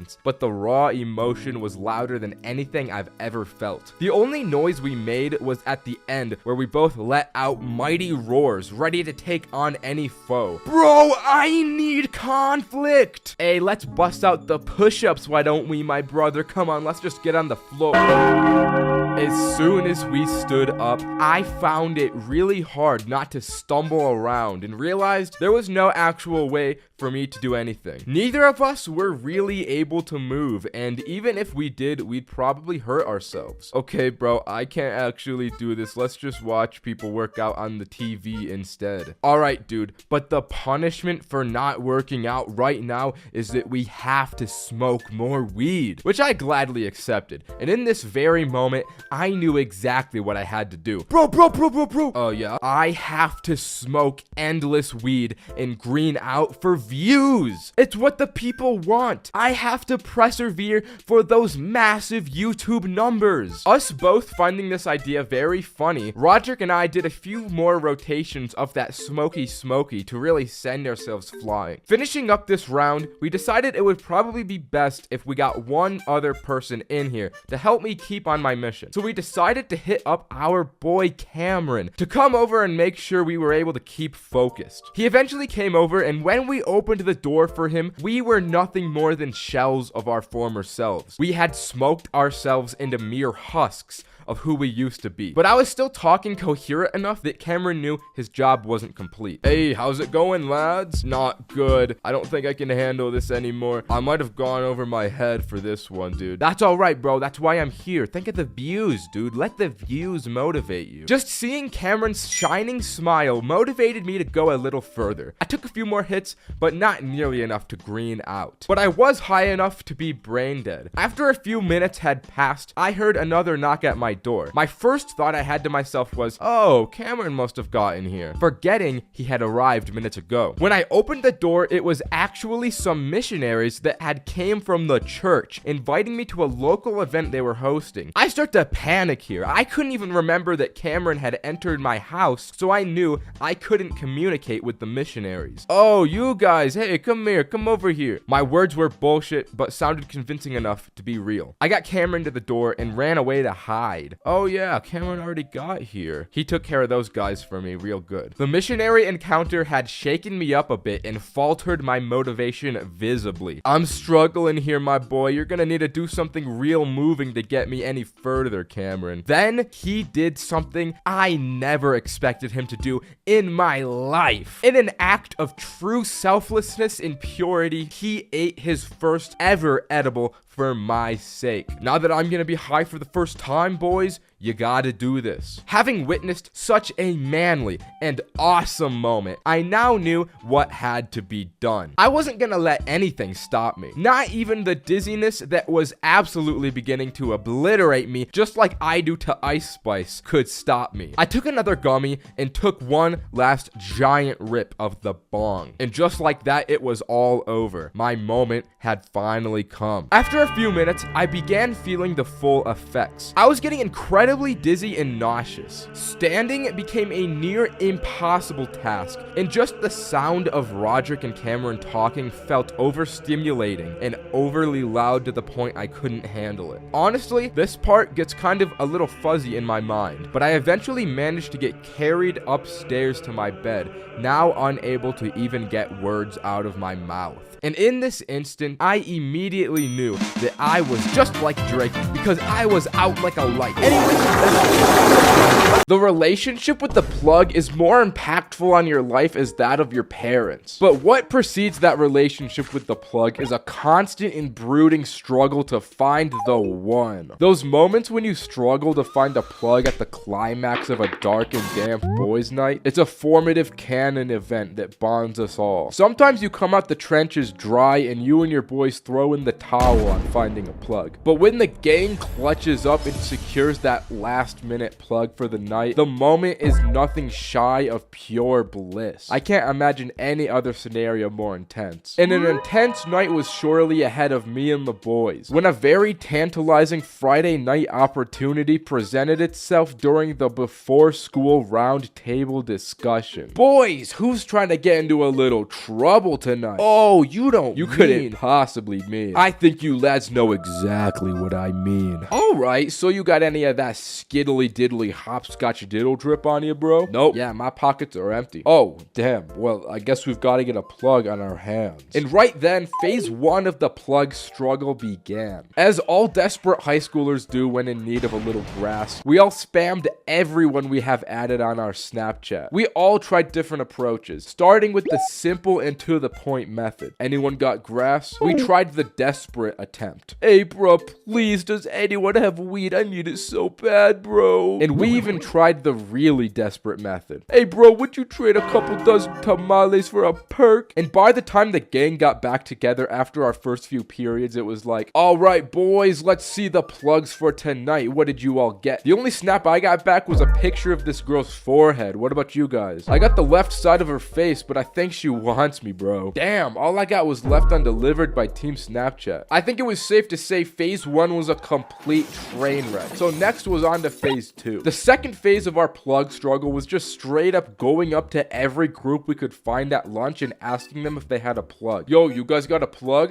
Yeah, so let's see, we got iPhone plugs. Let's see, we got another iPhone plug. What do you have, Sarah? Let's see, I got an iPhone plug. You guys know a plug? Listen here, little boy. Bow down when you talk to me so I can hold you still and make sweet love to that little pretty face. Yo, you guys know a plug I can use for tonight? Oh, yeah, bro. Here, I'll give you a snap. And just like that, Roman brought all of the boys together. For phase 2 of the plan was a monumental success. The anticipation for this night followed the three of us until school finally let out and we could make the moves towards phase 3. Messaging the plug. So we hit him up like, hey bro, we're trying to acquire tonight. You up, baby? And he's like, yeah man, meet me here at 9 p.m. tonight. And just like that, we had a time and place. The plug struggle was really looking like it was coming to an end. It was a bright future for the boys. So when night fell, we all sat there on Roderick's bed, kicking our legs and twiddling our thumbs for the clock to strike 9. And once the time came, we all sprinted out the house and drove 150 miles an hour to the location. But when we got to the spot, we were starting to get a really bad feeling. As it turned out, the location this plug wanted to meet us at had to be the most suspect, dark, and desolate public park we could have ever been to. We're looking around for this guy from the car and don't see anyone. We thought there was gonna be no time before red and blue lights start flashing. But then we get a Snapchat from the plug like, is that you that just pulled up? And we're like, yeah, that's us. So then he replies with, come into the playground. I'm in the fucking slide. The three of us walked into the playground and bro was not lying. He was sitting in the slide. So what you guys want tonight? We want weed. I know, but like, we would like a joint for the each of us. Oh, I only got carts. Damn, alright, well that's cool, we'll take that. So we make the exchange and this dude only gives us the cart with no battery. So what about the battery, bro? Oh, I don't sell batteries, I only have carts. We thought this guy was scamming us. I mean, we can't do this shit with just a cart. But that's when the plug explains tweaker wires to us. Yeah, man, all you gotta do is cut a phone charger in half and you can use the wires to power the battery. It gets you really high though, so be careful. Oh, wow. So the girls at school did know what they were talking about. Now, we didn't want to question this plug anymore because we weren't about to get pushed down a slide or whatever this dude would do to us. So the three of us just trusted his word even though that sounded like it couldn't possibly work and considered phase 3 a kind of success. success. So we drove back to Roderick's, and phase 4 to smoke the carts was initiated. We were stressing about the information this plug told us and if it was true or not. Alright, so who's gonna be the sacrifice to try this first? I don't know, bro. What if this explodes in our faces and kills us? Damn, true. It can't be that bad. I feel like nothing's gonna happen. So you wanna do it? I'm down, bro. I'll be the sacrifice. Oh, damn. So we set up the wires like the plug told us, and Roderick starts sucking this cart out of an iPhone charger. Yo, no way. Ain't no way that's working, bro. Bro, do you feel high? Did it really work? Bro, it's like I hit the cart, but the house was the battery. No way. He's for sure high, dude. So what's it feel like? Is it good for us to smoke? Dude, I mean, help yourself, but this shit is hitting me like a fucking semi-truck. Roderick got ubiquitously sent into the shadow realm from that hit. It turns out that when you use tweaker wires, it makes you tweak. The electricity heats up the oil way hotter than a battery does, which in turn puts more weed particles into the inhalation, and in turn makes you higher than you could ever imagine. Damn, I guess it's either we get too high or we aren't high at all. Nah, man. I know one way. I know a method. I didn't want to do this, but my cousin can get some for you guys. Oh, for real? All right. So what's his number? It's 54. No, I think it's 4954. No, nah, that ain't it. I think it's 4594. No, that's not it. Bro is too high. Damn. We ended up having to unlock Roderick's phone with his Face ID and texted his cousin on his behalf. Hello, yes, this is Roderick, and I would like to attain some weed for my 2 friends. That sounds professional, bro. And after like 30 minutes, Roderick's cousin pulls up and takes me and Roman to the dispensary. This car ride was so awkward because since Roderick was completely obliterated, he didn't end up coming with us. But cousin Roderick pulled through and got us a battery so we could smoke the cart. After that side quest, we came back to Roderick to see that in the time we were gone, bro postmated Burger King twice. You gotta be on another planet to order Postmates twice, let alone Burger King. He had a POV video of some dude walking through China pulled up on his TV, but upon further inspection, Roderick was completely passed out on the bed with a double whopper still in his hand. But in the end, even though we had 1 soldier down, phase 4 was a success as well. Me and Roman finally got to smoke the cart, and the plug struggle we went through prior only made the high hit even better. And once we got high, I won't lie, those China videos Roderick had on started to hit. We were straight up entranced by this video, and we came out of this with a whole new appreciation for our plug. So make sure to text your plug you love them and if you can get free weed from them. Anyways, that's the video. Subscribe. Bye. Here's a big one. You people have wanted this. My first time getting high, as it goes for most people, was a crazy experience. Now, I was at my friend Roderick's house. He's a classic guy. He's in just about every story that I tell at this point. Roderick's house was not like any other house. He lives in luxury, a luxury that a poor, under the poverty line boy like me will flip his shit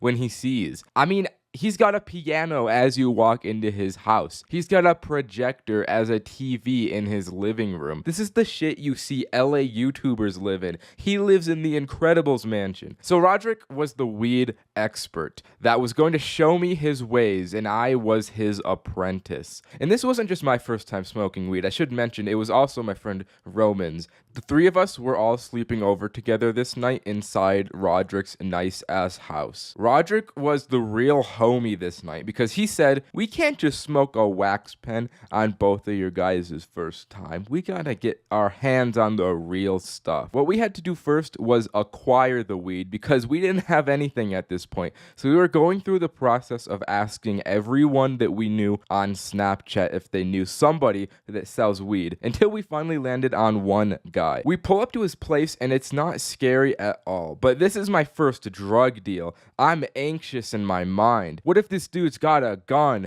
What if he kills us in cold blood? But then this dude comes out of his house with these big ass goggle glasses. He looked like a real dork.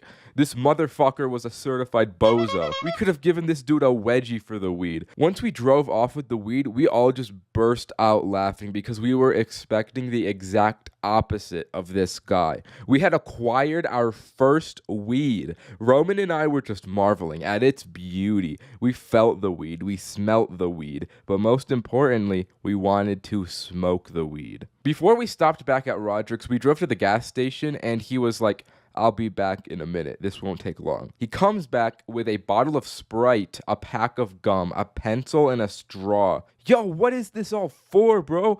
You'll see, bro. You will see. So we drive back to Roderick's place, run to his bedroom, and assemble all of our stuff. Roman and I just sit back while Roderick works his magic. He drinks the whole Sprite bottle, takes a gum wrapper, and wraps it over the top. He pokes some holes in the wrapper, and then he stabs the side of the bottle and sticks a straw in. And just like that, we had our own homemade bong made. It was a pretty jank way to smoke weed, and it didn't work all that effectively, but we had to make do with what we had. We were on limited resources. So we smoked out the Sprite bottle. And I don't know what was in this weed, but it affected Roman and I in a way weed has never before since then. In my going for a walk on mushrooms video, I mentioned how the mushrooms made my vision like in Minecraft, how your FOV can increase. In my experience, that's pretty usual for mushrooms, but this was the one and only time that I've had this effect solely from weed.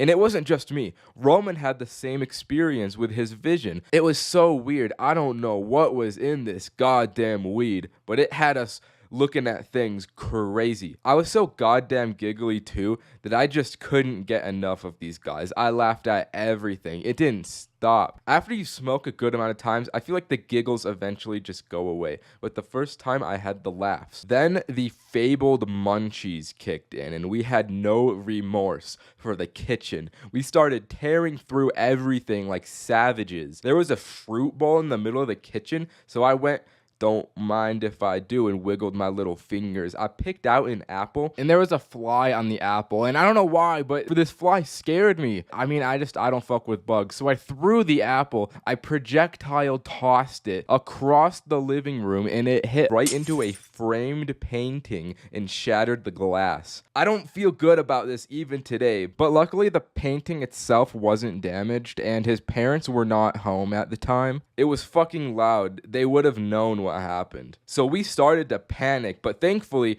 Roderick is the real homie because he vacuumed up the glass for us. Lord knows, neither of our asses could have functioned a vacuum in our current state. And by this time, I started fucking up the Pop-Tarts and I just forgot about what happened. I wasn't joking when I said we were savages. We were on a real ruffian shit. Roman went back to the room first with his snacks, and as I followed behind him, I entered the room to see that he was unclothed. He was only wearing his undies. He was sitting on Roderick's bed, eating a family bag of chips and watching YouTube videos. I feel like it's almost a universal experience where people smoke weed for the first time and search videos to watch while high on YouTube. And the same videos always just come up too. I know that you have seen this cartoon before. This video had us mesmerized. It was beautiful. We went on a YouTube binge for like over an hour or so, and I couldn't tell you how it happened, but we eventually ended up on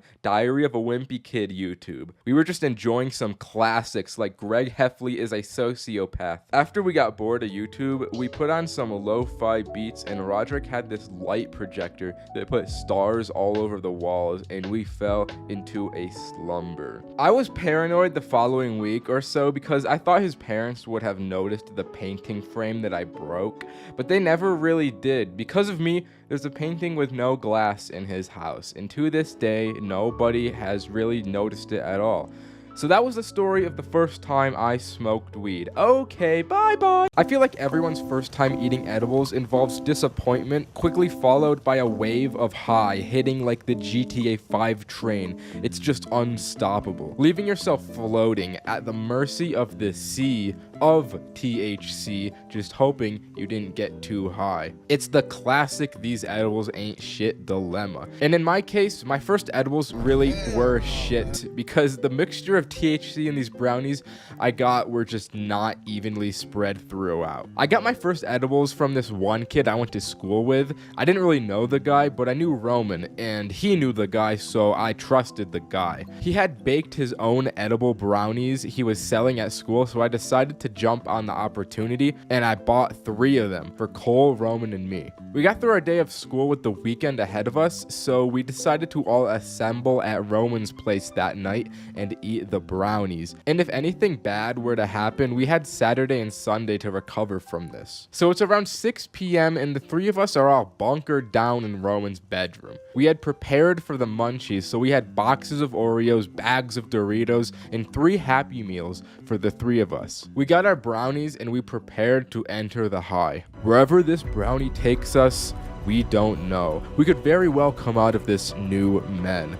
Let us surrender to the high in complete acceptance. There's no fighting what's to come. So after the epic speech, we eat our brownies and we start playing Minecraft. We make a new world with the hopes that we'll make some weird stuff we can look back on when we're sober, but I won't lie, we don't end up playing the game for very long. Just about every 4 or 5 minutes, we're all like, feel anything yet? No. Nah. Damn, I hope we didn't get scammed. After 30 minutes or so pass, Cole just falls over and starts laughing. These brownies hit him hard. Almost as hard as the carbon monoxide poisoning that will be taking out Chains for Real on the 16th of October, 2023 at 4:08 a.m. The 2 of us turn around and this dude is already shredding into the Happy Meal with no remorse. Damn, that shit must have really hit.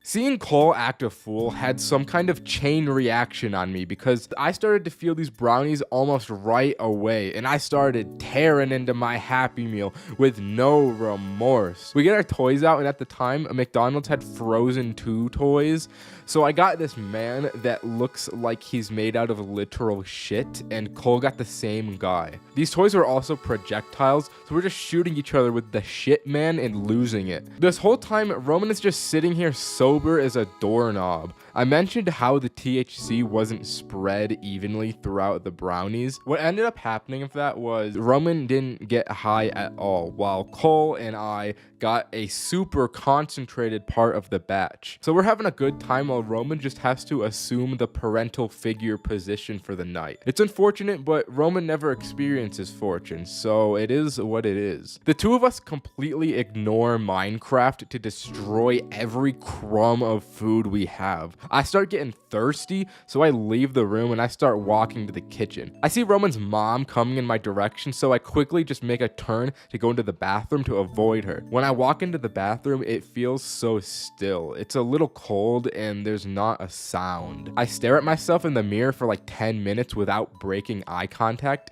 and I just think to myself, damn, I'm really just a guy on drugs right now. My thoughts get broken by a loud thump from outside the room. So I go out and I go back to the bedroom and I just see all the Happy Meal boxes crushed flat on the ground. Cole is just walking around talking about Don Juan, some Spanish dude that seduces women, I guess. I don't really know. I'm like, yo, what was that noise? And I don't even know what Roman said back to me because I just enter a new dimension in this moment. I don't know what it is, but I'm just hit so hard.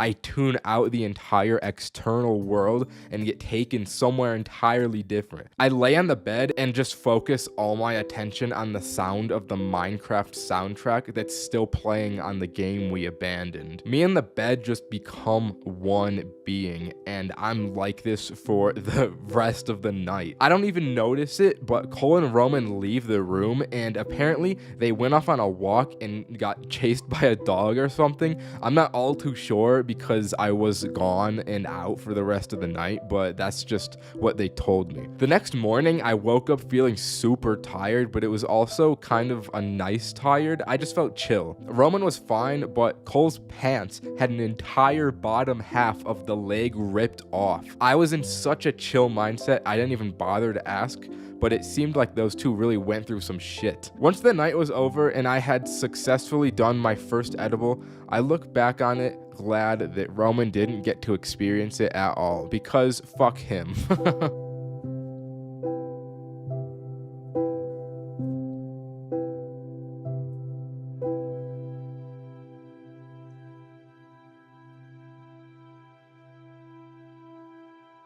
The pendulum to a stoner is the equivalent to a peasant's potato farm, meaning it's quite literally the bread and butter of our lives. Because of that, most people end up smoking them for their first time, but for me, this was my second time. I was posted up inside Big Bro Roderick's incredible house one winter evening. We both felt awesome with very impressive looks on our faces. There were supposedly big plans this evening because Roderick was like, I know these 4 people having the biggest, most awesome party tonight. Which sounded grand, but there was one problem. Do I know these people though? No. Do they know me? Yes. And that was enough for me to be a little bit hesitant. I don't know, man. They could bully me. Don't sweat it, chap. One little dinghy off this port bow and you'll feel on top of the world. Holy crap, what's that? What is that? It's weed. Boom! This was a top 10 bomba clot moments of my entire life. As I mentioned, I had only ever smoked one time before this, and the parasites in my brain were starting to speak to me. The same parasitic voices that tell me to peek corners in Valorant, gamble more money, and generally overextend on things I shouldn't were firing. Alright, Roderick, we've done this once before. I don't see the harm in going for a second. Oh god, it hurts so badly. You can't go crazy like that, bro. You gotta take your time. Oh, alright, I'll do it gently. Are you good, bro? Yeah. Alright, my boy, let's head out and drive to this shindig. As we start to drive, all this time in the car allows me to grasp the gravity of the situation I'm in. The world started to change around me in ways I didn't understand, and I felt an awe-inspiring feeling in my fingertips. I could not act right, and I started to go crazy until immediately locking in, because I was about to enter a home I didn't know with 4 people I also don't know. Hey, bro, if they see me like this, what do you think they'll think of me? Oh, I think you're gonna be all good, bro. Oh my god! I had a bad case of the poo-poo eyes from those Benjamin tokes. You look awesome, dude. You'll be okay. Just put on these cool shades and they'll be very impressed with your style. Whoa, I feel like I'm number 1, dude. So as we pull up to the house, there's only one single objective on my mind. I need to convince each of these people that I'm sober. Because if they see me high, they're gonna think I'm an addicted bum. We walk in through the front door and there's already a major fork in my plans. Roderick had actually brought me to the hose. I don't even know how to act around the hose when I'm sober, and those pen hits gave me slurp juice brain. Luckily, there was only this one girl named Sarah as we walked in, but I kid you not, she looked exactly like the Fortnite Sunstrider skin. God threw a level 10 baddie my way, and I started getting anxiety, but I couldn't forget the objective at hand. I can't let Sunstrider find out that I'm high. Yo, what's up, Sarah? This is Ninye. Oh my god, Roderick has told me so much about you. Alright, I can't mess up my first introduction. Yo, haha, that's awesome. Okay, that wasn't bad. Alright, I'm gonna go say hi to everyone else. Bye, guys. God damn it, now I'm all alone with her. So why are you wearing those shades in the middle of the night? Off rip, she's going for my weak spot. I gotta change the subject. Are you very impressed with my style? Fuck. Yeah, you look really cool. This is too stressful. I need to go somewhere to blow off a little steam. Alright,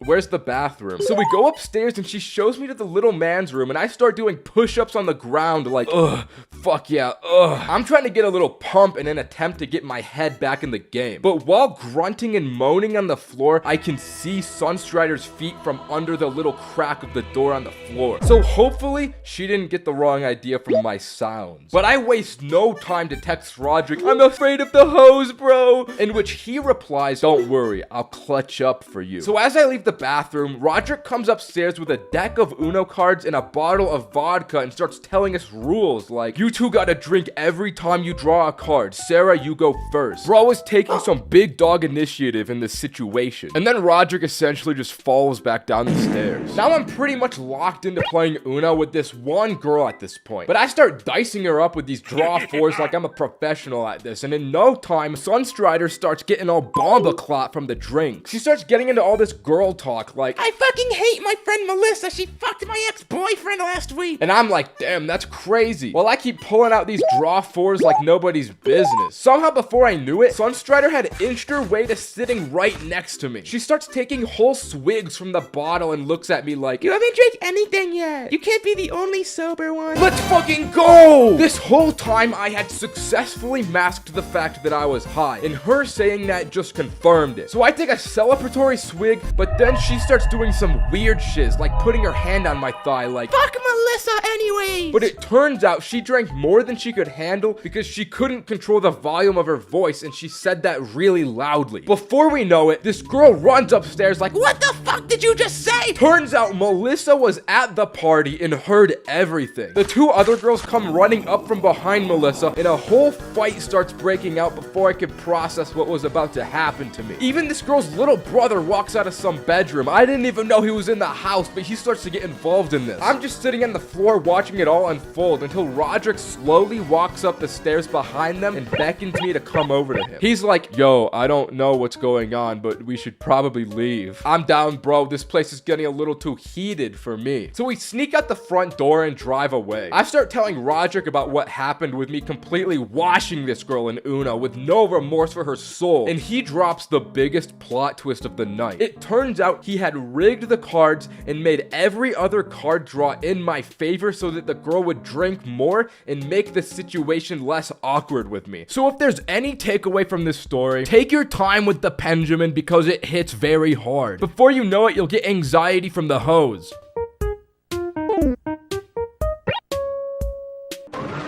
Many moons ago, when I was merely a supple young weed smoker, I was ignorant of the powers Thanksgiving Day holds. When the abundant load of yummy food comes face to face with a growing boy cracked off 2 guaps in a blinker, things get ugly. The gravy, the mashed potatoes, the stuffing, good big Lord above. Do not get me started on them cobblers. Dear gods, I will bust. But along with the excellence of Thanksgiving feasts, the price you pay is the difficulty of communication. With likely most of your family around, the danger levels are high. One slip up and you'll get the belt in front of everyone and have to sleep outside in the doghouse while it rains. Luckily, during my first rodeo, I developed strategies and tactics and moves to avoid my high being detected. So here's the story of that. It was the big day and all my family were just about prepared to eat the yummy food. As a pubescent gamer boy, high schooler, dork loser with nothing going for me,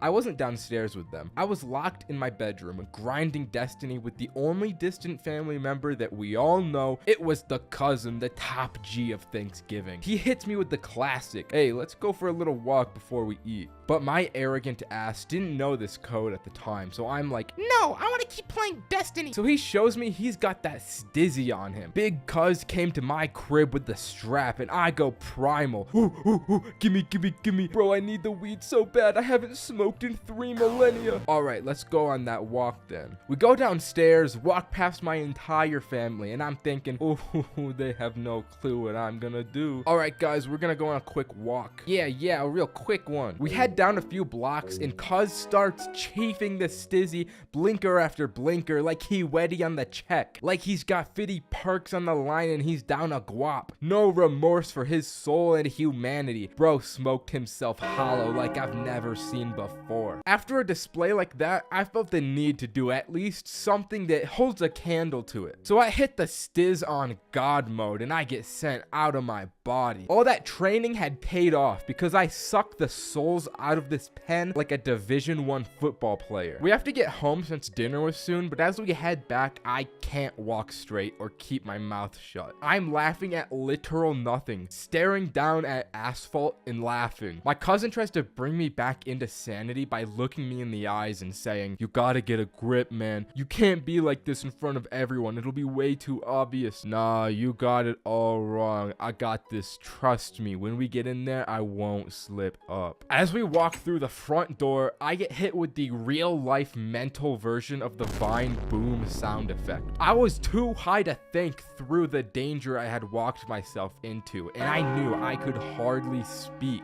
With no choice, I sit down at the dinner table and thought to myself, alright, I need to create a plan for when I'm asked a question. I can't take too long to respond or it's sus, but because the weed, I can't think fast enough to actually respond normally. So I need to use filler sounds and words to make up for my brain lag. I need to prove I'm sober by speaking well-articulated sentences no high person is expected to think. And to make sure they don't follow up, I'll start eating before they have a chance to. The food rolls out and we all start eating, and the antagonist of Thanksgiving shows himself, the uncle. He asks me, so how's school? And I initiate the plan. First, I start with the filler so I can think.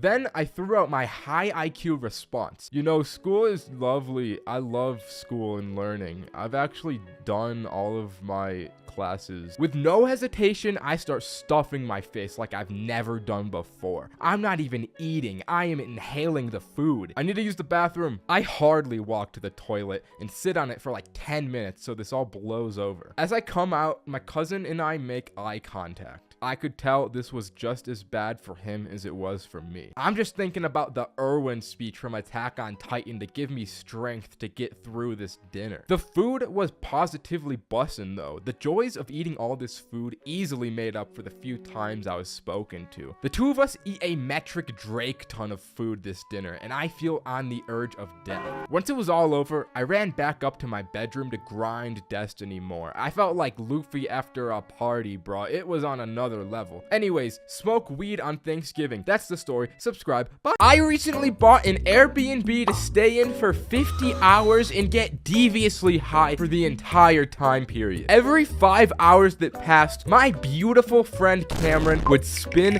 a giant wheel with various different challenges I would have to complete. By default, every 5 hours, I would also eat a 25 milligram edible, progressively getting higher and higher as the challenge went on. But if I failed the challenge, Cameron would force me to eat an additional 2 gummies, which, you know, would probably end up with me passed out if I failed too many. For the first 5-hour block, Cameron spun that massive wheel and got make a PowerPoint. So I eat my gummy and start thinking about what I'm going to make this PowerPoint about. I'm looking around this Airbnb room for inspiration, but there's not much to work with. But then I feast my eyes upon something great. It was one of those corny Christian house decor items, and I thought, yeah, I can work with this. I got to work tirelessly on this PowerPoint. Although those gummies started to hit halfway through, so it took me a bit longer than I anticipated, that was nothing the Lord's strength couldn't handle. After hours of endless work, I had a finished product to present to Cameron. Alright, Cameron, so this is why Jesus Christ should definitely smoke weed by Ninye. Let's be honest here, he's still a person at the end of the day,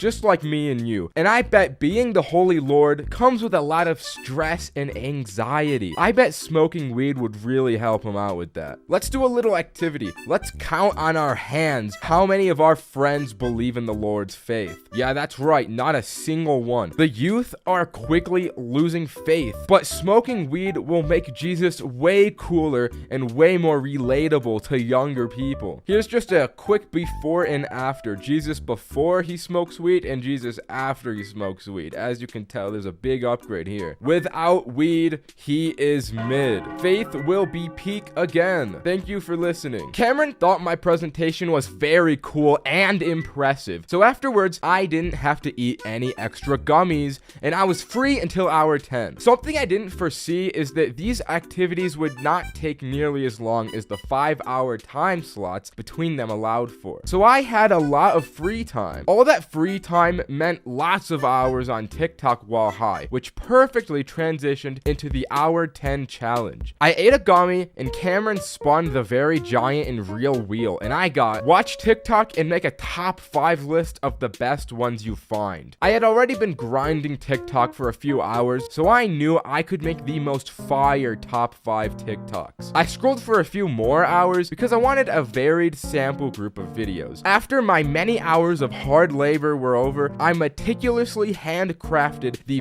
perfect videos from my likes. First, I started off with a beautiful penthouse view of Cameron's favorite city in Chongqing, China, followed by this Roblox depiction of a child abduction, which I felt Cameron could relate to very well. I did a bit of a 1-2 combo here because the next video of Hasbullah is also something I imagine Cameron can relate to pretty closely. The next one was a pretty cool rock formation in Ireland, but it didn't actually matter at all because it was all set up for the grand finale TikTok of this epically laughing dog. Not gonna lie, I think that last one was the slam dunk that sealed the deal here because I had Cameron dead and I passed with flying colors. Hour 15 came, Cameron spun the wheel, and this time I had to make and drink a smoothie with all the delicious ingredients Cameron had so graciously bought me and put into the refrigerator. I had hella munchies at this point, so I was looking forward to this easy little break challenge I had gotten myself into. I opened the refrigerator and the only two things he had bought was cauliflower and a bottle of water. Bro, what is this? Why are these the only things? Oh, you know, it's just a little something, you know? I'm not gonna shred cauliflower and drink it with water, bro. Cameron was thinking 3 steps ahead of me because he knew I wouldn't eat this dung. He was doing a bit of what we call in the industry throwing for content. He felt I wasn't getting high enough, and if I were to fail this challenge and eat extra gummies, it would make things a little more interesting. I won't lie, it ended up working. During hour 15, I ate a total of 3 gummies because this little pitfall he had set for me. By the time hour 20 came, I was sloshed. This was the 1 hour that we didn't spin the wheel. The idea was that I had to build a pillow fort, which would really just be me making a bed to sleep in since I was 20 hours into this challenge and I had to sleep. But before I did that, I had already passed out. So when I was awoken all groggy at hour 25, Cameron had the 4 gummies I had to eat at the ready. This was the point where it was all just pain. I had to eat 100 milligrams of edibles after waking up from my shite sleep that only lasted 5 hours. Already we had to spin the wheel again, and it was a game of hide and seek where I had to hide from Cameron for a successful 30 minutes. I won't lie though, I just went into the closet with as many blankets as I could find, covered myself, and passed out. I ended up sleeping the whole time again, and to be honest, I woke up sloshed again and royally fricked from the residual hour 25 gummy load. As I awoke, Cameron came to me with an extremely devious smile and said, "Hey man, you gotta go to the kitchen. I got you something special for hour 30. Come on, big guy." So I got up feeling like I had just gotten hit by a car and waddled into the kitchen to see a big GoPuff bag. The wheel landed on a free spot, dude, so I got a gift for you. Oh my god. After 30 long hours of suffering, I finally have something good happening to me. I'm so hungry. I don't even care what you picked me, dude. I'll eat anything. Thank you so much. I grabbed the bag in excitement, and as I opened it, the only thing it was a super suction blue 12-inch dildo. Wow, thanks, bro. Thanks for buying me this. I actually ended up finding a lot of utility out of Cameron's epic item he got me, because the suction on the bottom made for an awesome trick shot item. So I threw this thing around the house, bottle flipping it on just about every surface I could find, until I accidentally stuck it to the ceiling and it was too high for me to retrieve. The suction on this thing was supreme. It was really stuck up there. Hour 25 was actually my favorite moment. I was tasked with making a song. I didn't have any kind of experience with music production, but Cameron did. He gave me his laptop with FL Studio to make an epic song, but he didn't actually help me at all. This song ended up taking me hours of tireless work since I had no idea how to use the application, but I seriously think I found my calling here. Once I figured out the basics, I was like Kanye West in the studio. The music was flowing through my fingertips, and I made one of the most fire songs I had ever heard. But enough talking about it, I'll just play the song for you guys.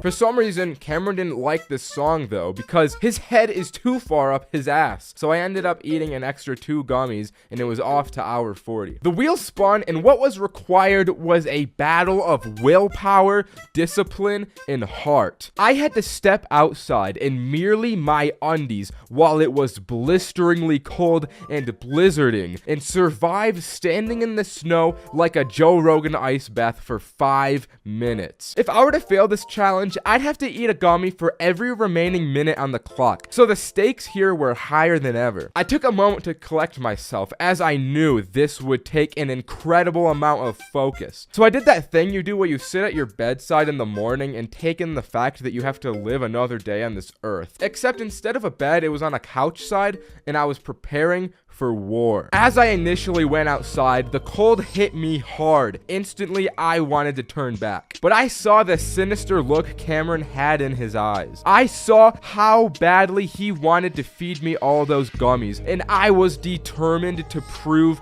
him wrong. Against all odds, I step into the snow and shock instantly spreads throughout my entire body. I'm shivering, my teeth are chattering, but more than anything, I was persevering. With every passing second, the cold became slowly more bearable and I became slowly stronger. In the midst of this intense and cold winter, I found that there was within me an invincible summer. No matter how hard the world pushed me, there was something stronger, something better, pushing me right back. After the 5 minutes were up, I walked back into the warm indoors and felt an indescribable warmth return to my body. Unfortunately, this hour's triumph was also my last. After withstanding 40 hours high, 275 total milligrams of edibles in 5 minutes in the snow, it was just too much stress for my body. I passed out for good right at the home stretch